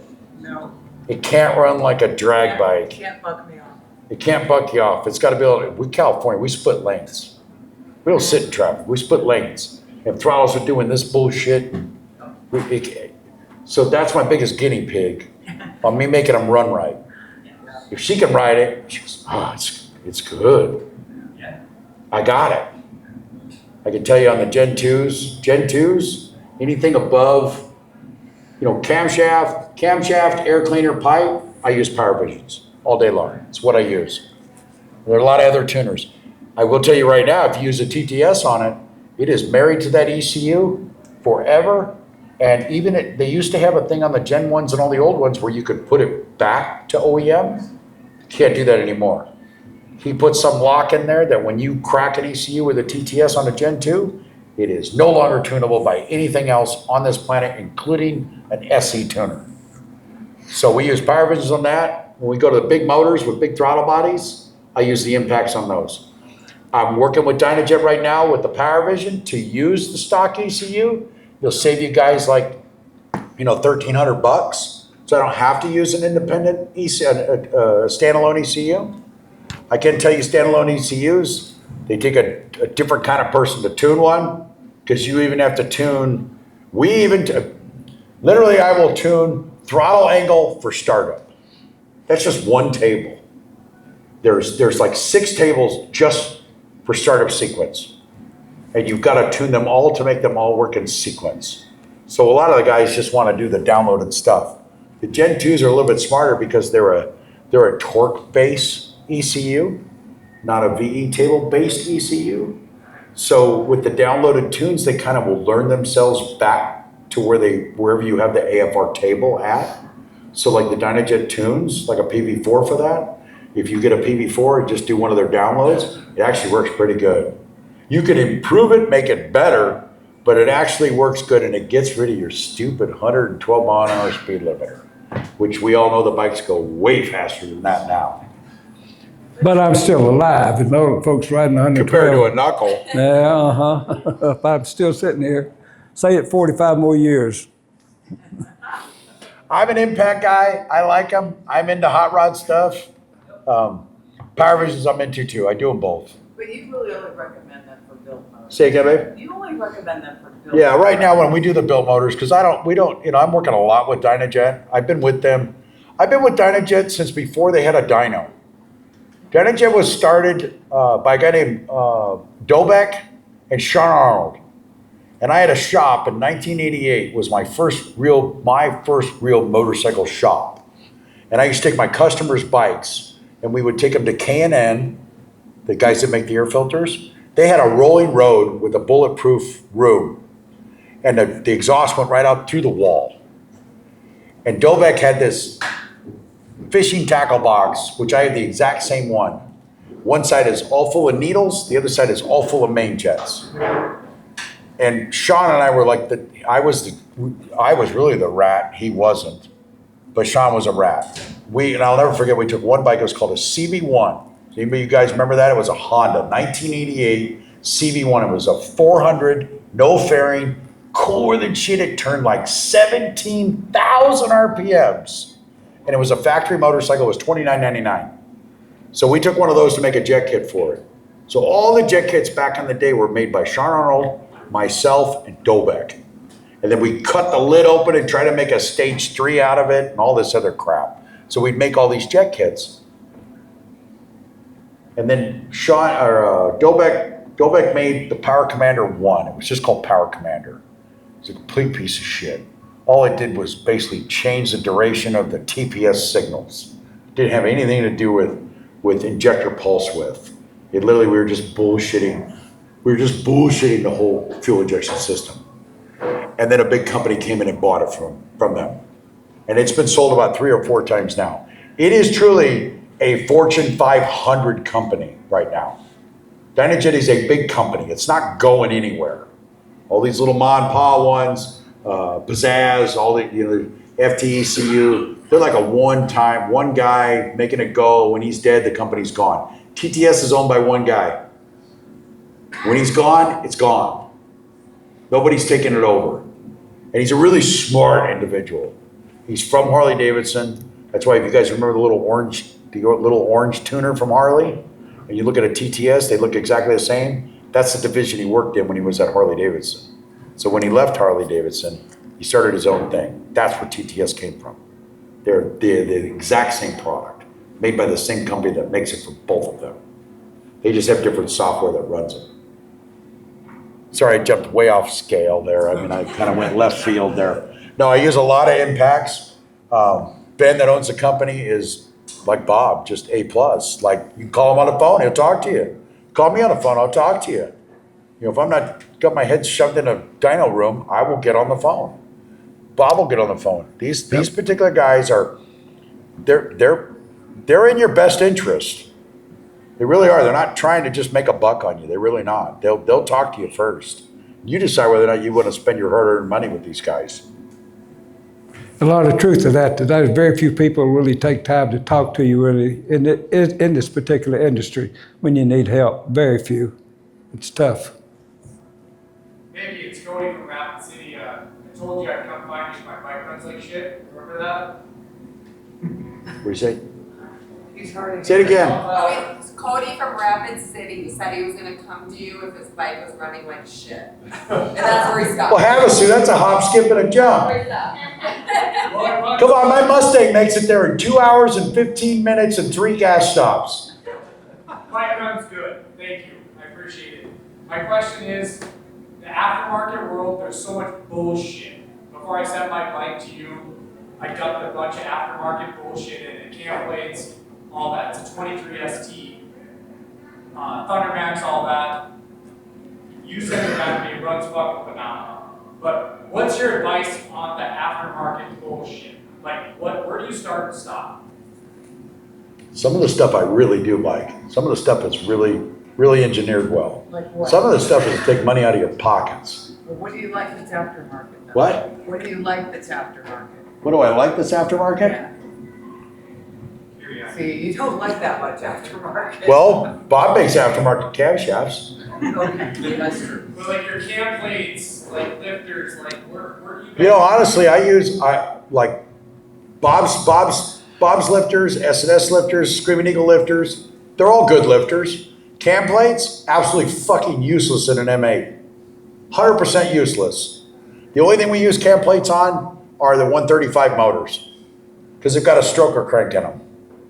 In ways of all the guys with 17 and up, what Harley changed on the Gen 2 on the stock cam plate was they actually put a oil journal where the camshaft goes. So instead of just having a hole that sprays oil into it, they actually made it look like a main bearing. So a lot of the guys with the Gen 1s, we get a 2025 plate and we use the stock oil pump. I use aftermarket lifters just about on all of them. Aftermarket push rods. No, I'm not pulling the top end apart to put your stupid drop-ins in. What's the point? There's no point. And an M8, if you guys ever try to pull the rear valve cover off an M8, it's a pain in the ass. So it's easier to just cut them out, put adjustables in it. Cleanable oil filters? Don't even ask me. It's the stupidest thing on the planet. There's 4 or 5 engines underneath my bench that are literally need cranks. 2 are Harley Davidsons, One's a GSXR and 2 are Victories, if I remember right. They all got blown rod bearings. And the only thing in common with all of them, just like I say about the Thunder Max and the Gen 2s, I can't tell you that's what fucking blows it up because I can't tell you that. But I can tell you out of 30 bikes sitting here, 10 of them that are blown up, and these 10 that are blown up have a Thunder Max in it, you decide. That's stupid. I got 6 motors underneath the bench that all need cranks. Who the hell wants to clean an oil filter? Throw it away. The racetracks will not let you on a road race racetrack in the United States with any type of aftermarket oil filter. Has to be an OEM filter, period. Why? I don't know, but it's a rule. So we kind of stick with rules that we've learned. No, why make a round wheel square and turn it back into round? I can tell you between a Gen 1 and a Gen 2, the Gen 2 oil filters are an inch taller. I can't tell you if they have different pop-off pressures, but I can tell you they hold more volume. Because on the Gen 1s, the crank sensor's there. Now on the Gen 2's, crank sensor's coming up from the bottom, if I remember right. I think I'm getting this right. But the new oil filter that came out, originally they were using the Gen 1 oil filters on the Gen 2s. Harley changed that, went to the Gen 2 oil filter, came out with a new one. The Harley Davidson oil was C3, Sin 3, what do they call that crap? Sin 3? Whatever, the Harley Davidson race oil, whatever. That oil, they don't make it anymore, just so you know. And when the dealers run out of that crap, they're getting the new oil in because the bikes now are making so much power that their oil can't keep up with it. That's why you see more and more lifter failures, and you see these bullshit failures on M8s. A lot of it's contributed to the oil quality. You mentioned all that there. You know, we found out over the years racing that needing a few funny cars at 212, 13,000 horsepower. It comes Pennsylvania. It's original green oil out of Pennsylvania. And it's used to be called Kendall GT1, but it's midstream right now. But 20W50 is the original green oil, comes out of the ground. We've been using that in our engines since like in the early 60s, even in all of our cars, race cars, motorcycles. It's the best oil you'll ever use. It's just, and when we run them, we put them on a dyno for, we ran 20,000 miles on the dyno and then 20,000 miles over the road. And the engines that we run now, they're 160 or 180 at the rear wheel. You never do anything but every 1,000 miles change oil and filter. And it's called Brad Penn, Bradpenn. That's Bradford, Pennsylvania. That's the finest oil in my 60 years of using it that we've ever come up with. So tell you, if you got air-cooled motors, that's about the best out there, in my opinion. So. I think, the dealers are telling you change the oil every 5,000 miles. It's a bunch of bullshit. Change the oil when it starts getting dirty. I can tell you Lisa's bike goes like 3,500 miles and the oil's getting dirty. My personal bike goes like 1,500 miles, 1,600 miles, and it starts turning gray. Change the oil a lot. It puts new detergents in it, and it keeps the engine clean. But don't go by mileage. Go by look. Every 500 miles, you're checking it anyways. Pull a dipstick out, just run it across your hand. If it's starting to get dirty, hey, after Sunday, I'm going to have the oil changed. It's cheap. Motors are expensive. And my customers, they spend a lot of money. I drive it into their foreheads. Change the oil. I don't give a shit. Just call. We'll do it while you wait. Just pull in. At least do the motor and the primary. Anytime you do the motor, do the primary. Transmission, like 8,000 miles. Not a big deal. They seem to go pretty good. Clean the air cleaners a lot. You can let the valve train live a lot longer.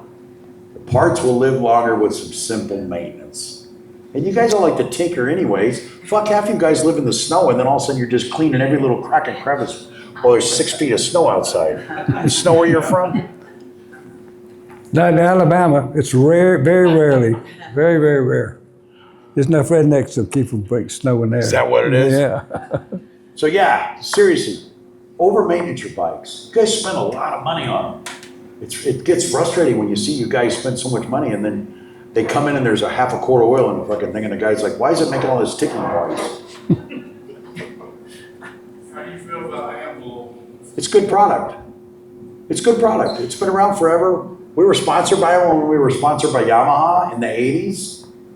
And that's what we used. You know, I can tell you, I used Redline forever. A guy named Kelly used to own Redline oil. It's the best oil on the freaking planet. Mobile One bought it from Kelly, kept the name, took out half of his ingredients that he was sticking in it. Stuff went to shit. Literally, I have had a race car sitting on a hoist. It was there for 9 months. Like, you know, I'm gonna go race it this weekend. I bought a set of tires, go to fire it up. There's nothing wrong with this thing. It's got like 7 pounds of oil pressure. And this particular car, when it's cold, has to have 100 pounds of oil pressure cold.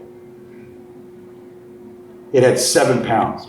I mean, what is wrong? How did brakes sitting on a lift? Literally on a car lift, in the back of the shop. Pull the dipstick out, it's full of oil. Like, the oil's brand new. All the zinc had separated itself inside the oil filter. It's got an external oil filter on it. So it separated itself in the oil filter. When I spun it off, the oil filter was completely solid, black. All the zinc was in the oil filter. So I called Kelly, who used to own Redline. I'm like, Kelly, what the fuck is this? He's like, oh, just fire it up, let it run. It'll get hot, it'll blend itself back together. I'm like, it's got 7 pounds of pressure. How am I supposed? Literally unspun the filter, didn't clean it, threw it in the trash, put an oil filter on it, 100 pounds. And it literally, it's just from sitting where the zinc just separated itself.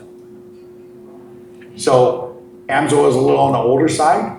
Motul is a way bigger company. Motul plays with F1. Motul plays with the Indy cars. They play with motors that turn, 15, 18, 20,000 RPMs. And they keep advancing. I've used and believe it or not, I got a lot of oil out of Redline. And after that, it was like, threw it all out. Motul's never given me free oil. And I pushed their product like crazy for the last 20 years. We use 300V race oil and everything except Harleys, we use the 7100. And that's what we use. That's what we have carried in drums. And we haven't had an oil failure problem. What about top tier fuel? What about what? Top tier fuel. Top fuel? Top tier. Top tier fuel. Oh, you mean the octane? Well, it's an additive package. Additives don't work. It's a bunch of bullshit. Yeah. It's all bullshit. Detergent, not additives, detergent. Yeah, that's a commercial you're reading. No, okay. That's a commercial you're reading. Fuel is fuel. If the thing's got an oil burning problem, it's going to coat the valves. It's fuel. We don't add anything to our fuels. If we buy ethanol, or we buy VP, Yeah, it comes right out of the can. It's done. It's oxygenated. It's all done. It's ready to use. well, I can't buy another can, right? Right. I can tell you that I don't see a difference in detonation on a dyno between Arco gas and 76. It's a carbon issue. What do you say? Carbon, build How a you gonna back. get carbon when you pull the throttle open? The old Chevys, we used to, have our spray bottle, fire them up, rev them up, and pour oil down the carburetor, pull the carbon off the pistons.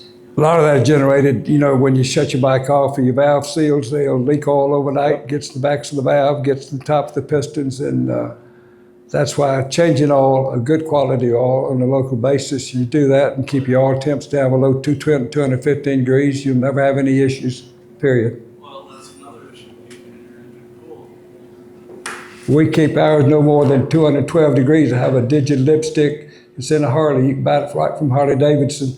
Don't go over 215. We were 224 out in the Badlands the other day. But we got oil that we use. Well, it's not a problem, but you really want to keep it below 212 degrees. Keep it down to 180 range. Get you the digital lipstick and just look, and you'll know when you need to know, either, like we use a Jag. My bike's 11.4 compression. It's 180 at the rear wheel. Hadn't had a wrench on it in 3 or 4 years. We have a separate oil cooler, the down tube made by Jag. It's a 10-row, vertical row. Just hook the adapter on where your oil filter is, and 45 minutes later, run it at 70 miles an hour for 30 miles. Pull off right and push the digital lipstick and make sure you're below 215. If you're old, put an oil cooler on it. Yeah, that's it, real simple.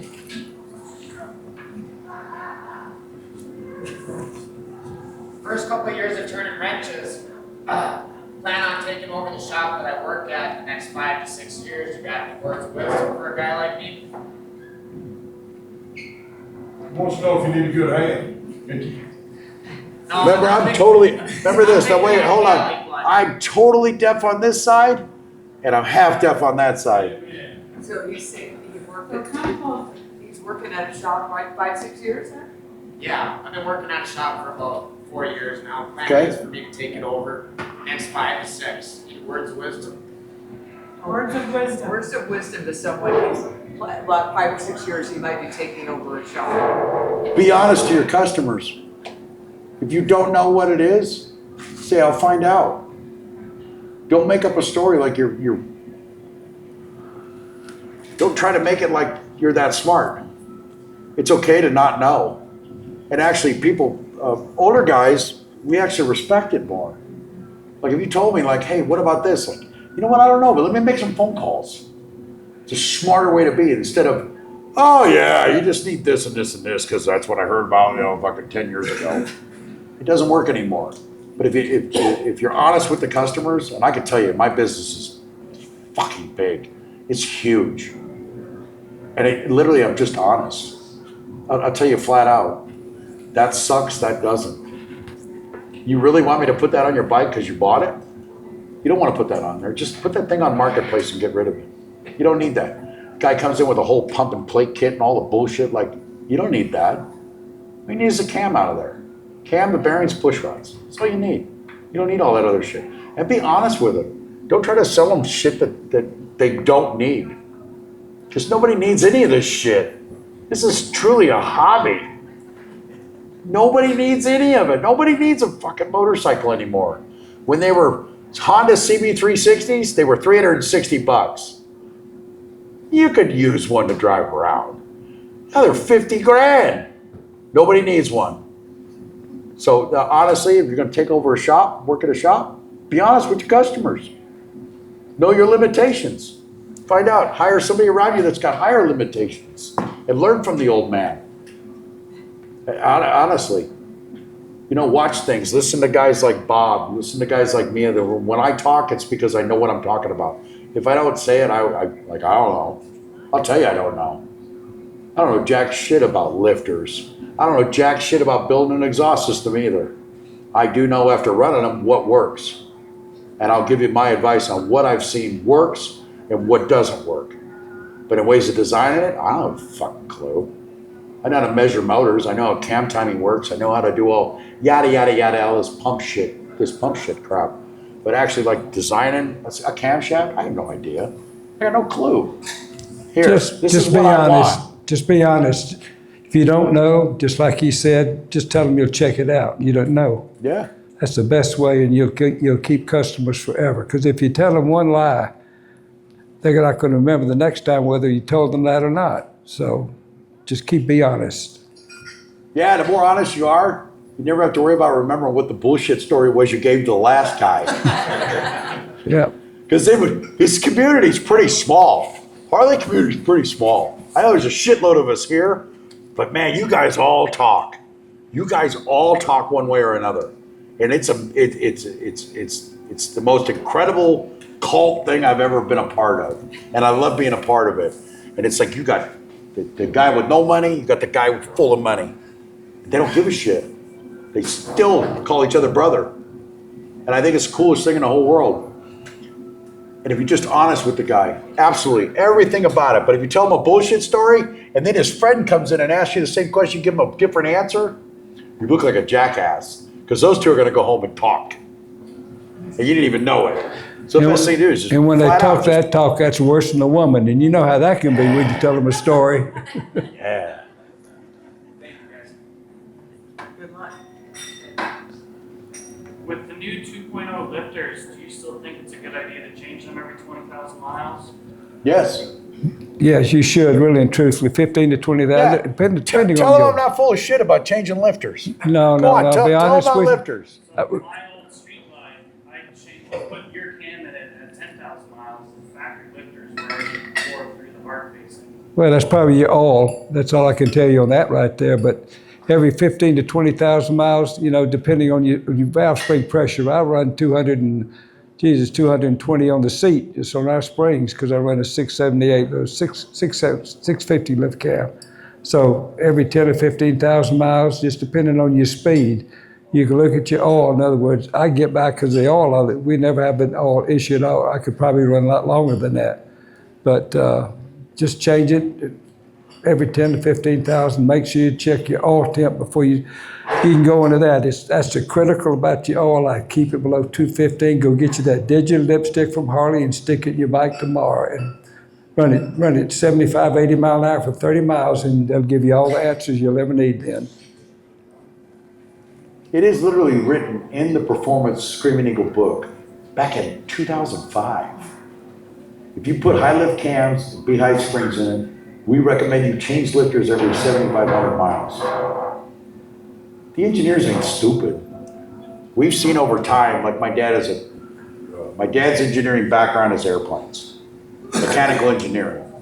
He was director of quality assurance for half of the big airlines. He was president, owned airlines, all kinds of crap. I've grown up with all that crap. He will tell you that the manufacturer comes out with specific things that tell you this needs to be maintenance at this time. You can change those numbers if you can justify why you're changing them. This is in aviation, so you've got a lot of people's lives on the line. So like Alaska Airlines, my dad was working for Hawaiian Airlines. He was director of quality assurance for Hawaiian Airlines. Alaska had a big crash outside of California above, in between Seattle and San Francisco. His airplane flipped over on its back, crashed, killed all 200 something people inside the airplane. So they headhunted my dad out of Hawaii, flew him up to Alaska. He's up here to change things. So it turned out that the whole problem with that airplane was the jack shaft screw.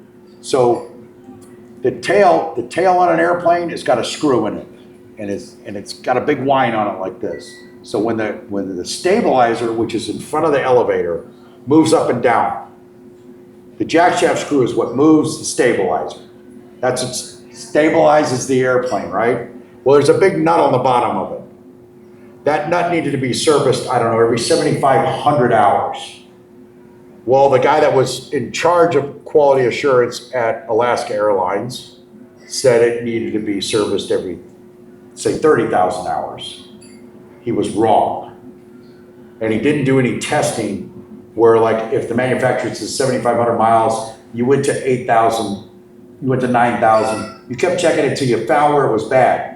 Well, the nut fell off the damn thing, and when the pilot turned the jack shaft screw, the stabilizer got locked in the upward position. They can fly an airplane with a stabilizer fitted, strip the jack shaft, stabilizer moves around, pilot can still fly it.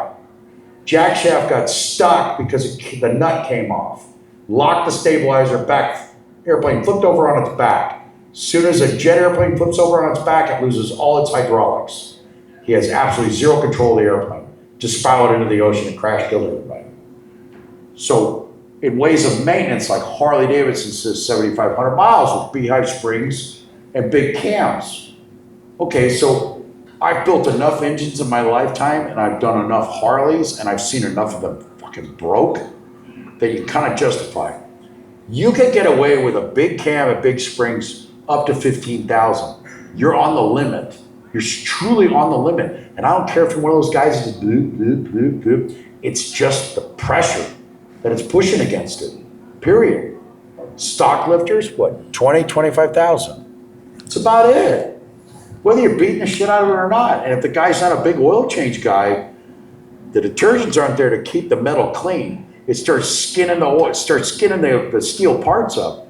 Once you lose the hard facing on it, now it's all guns a-blazing. And you're gonna lose one.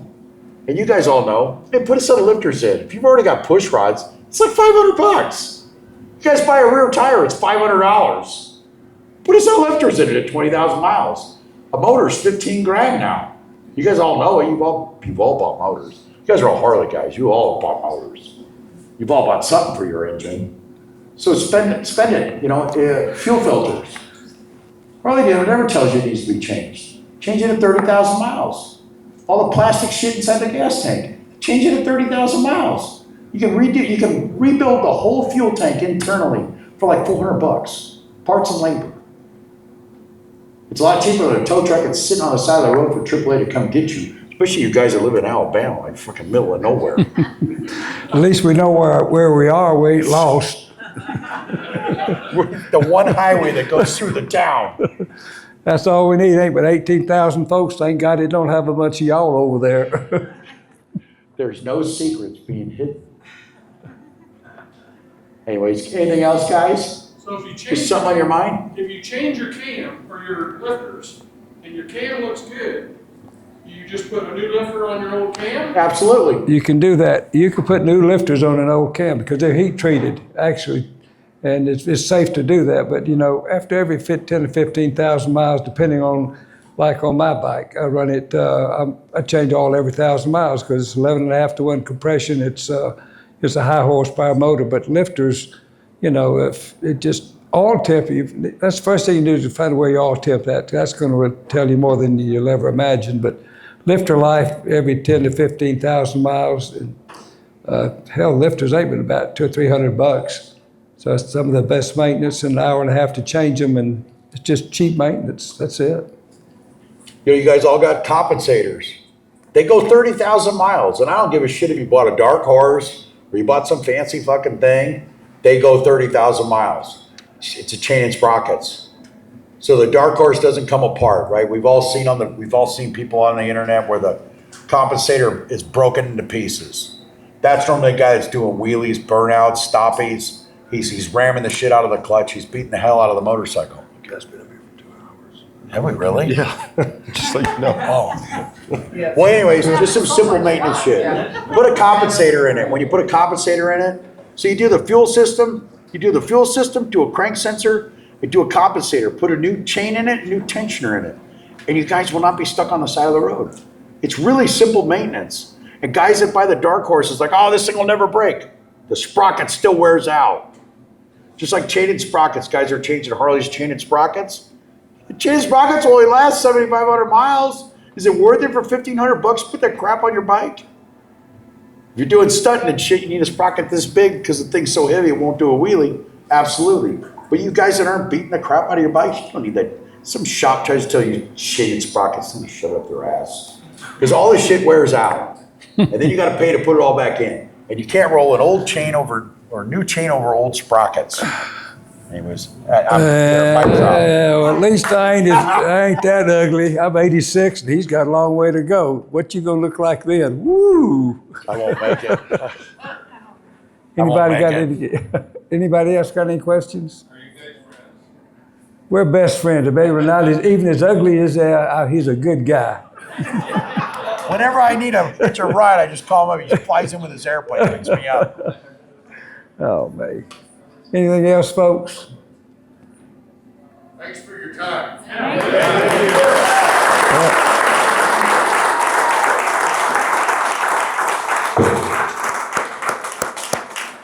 Good show.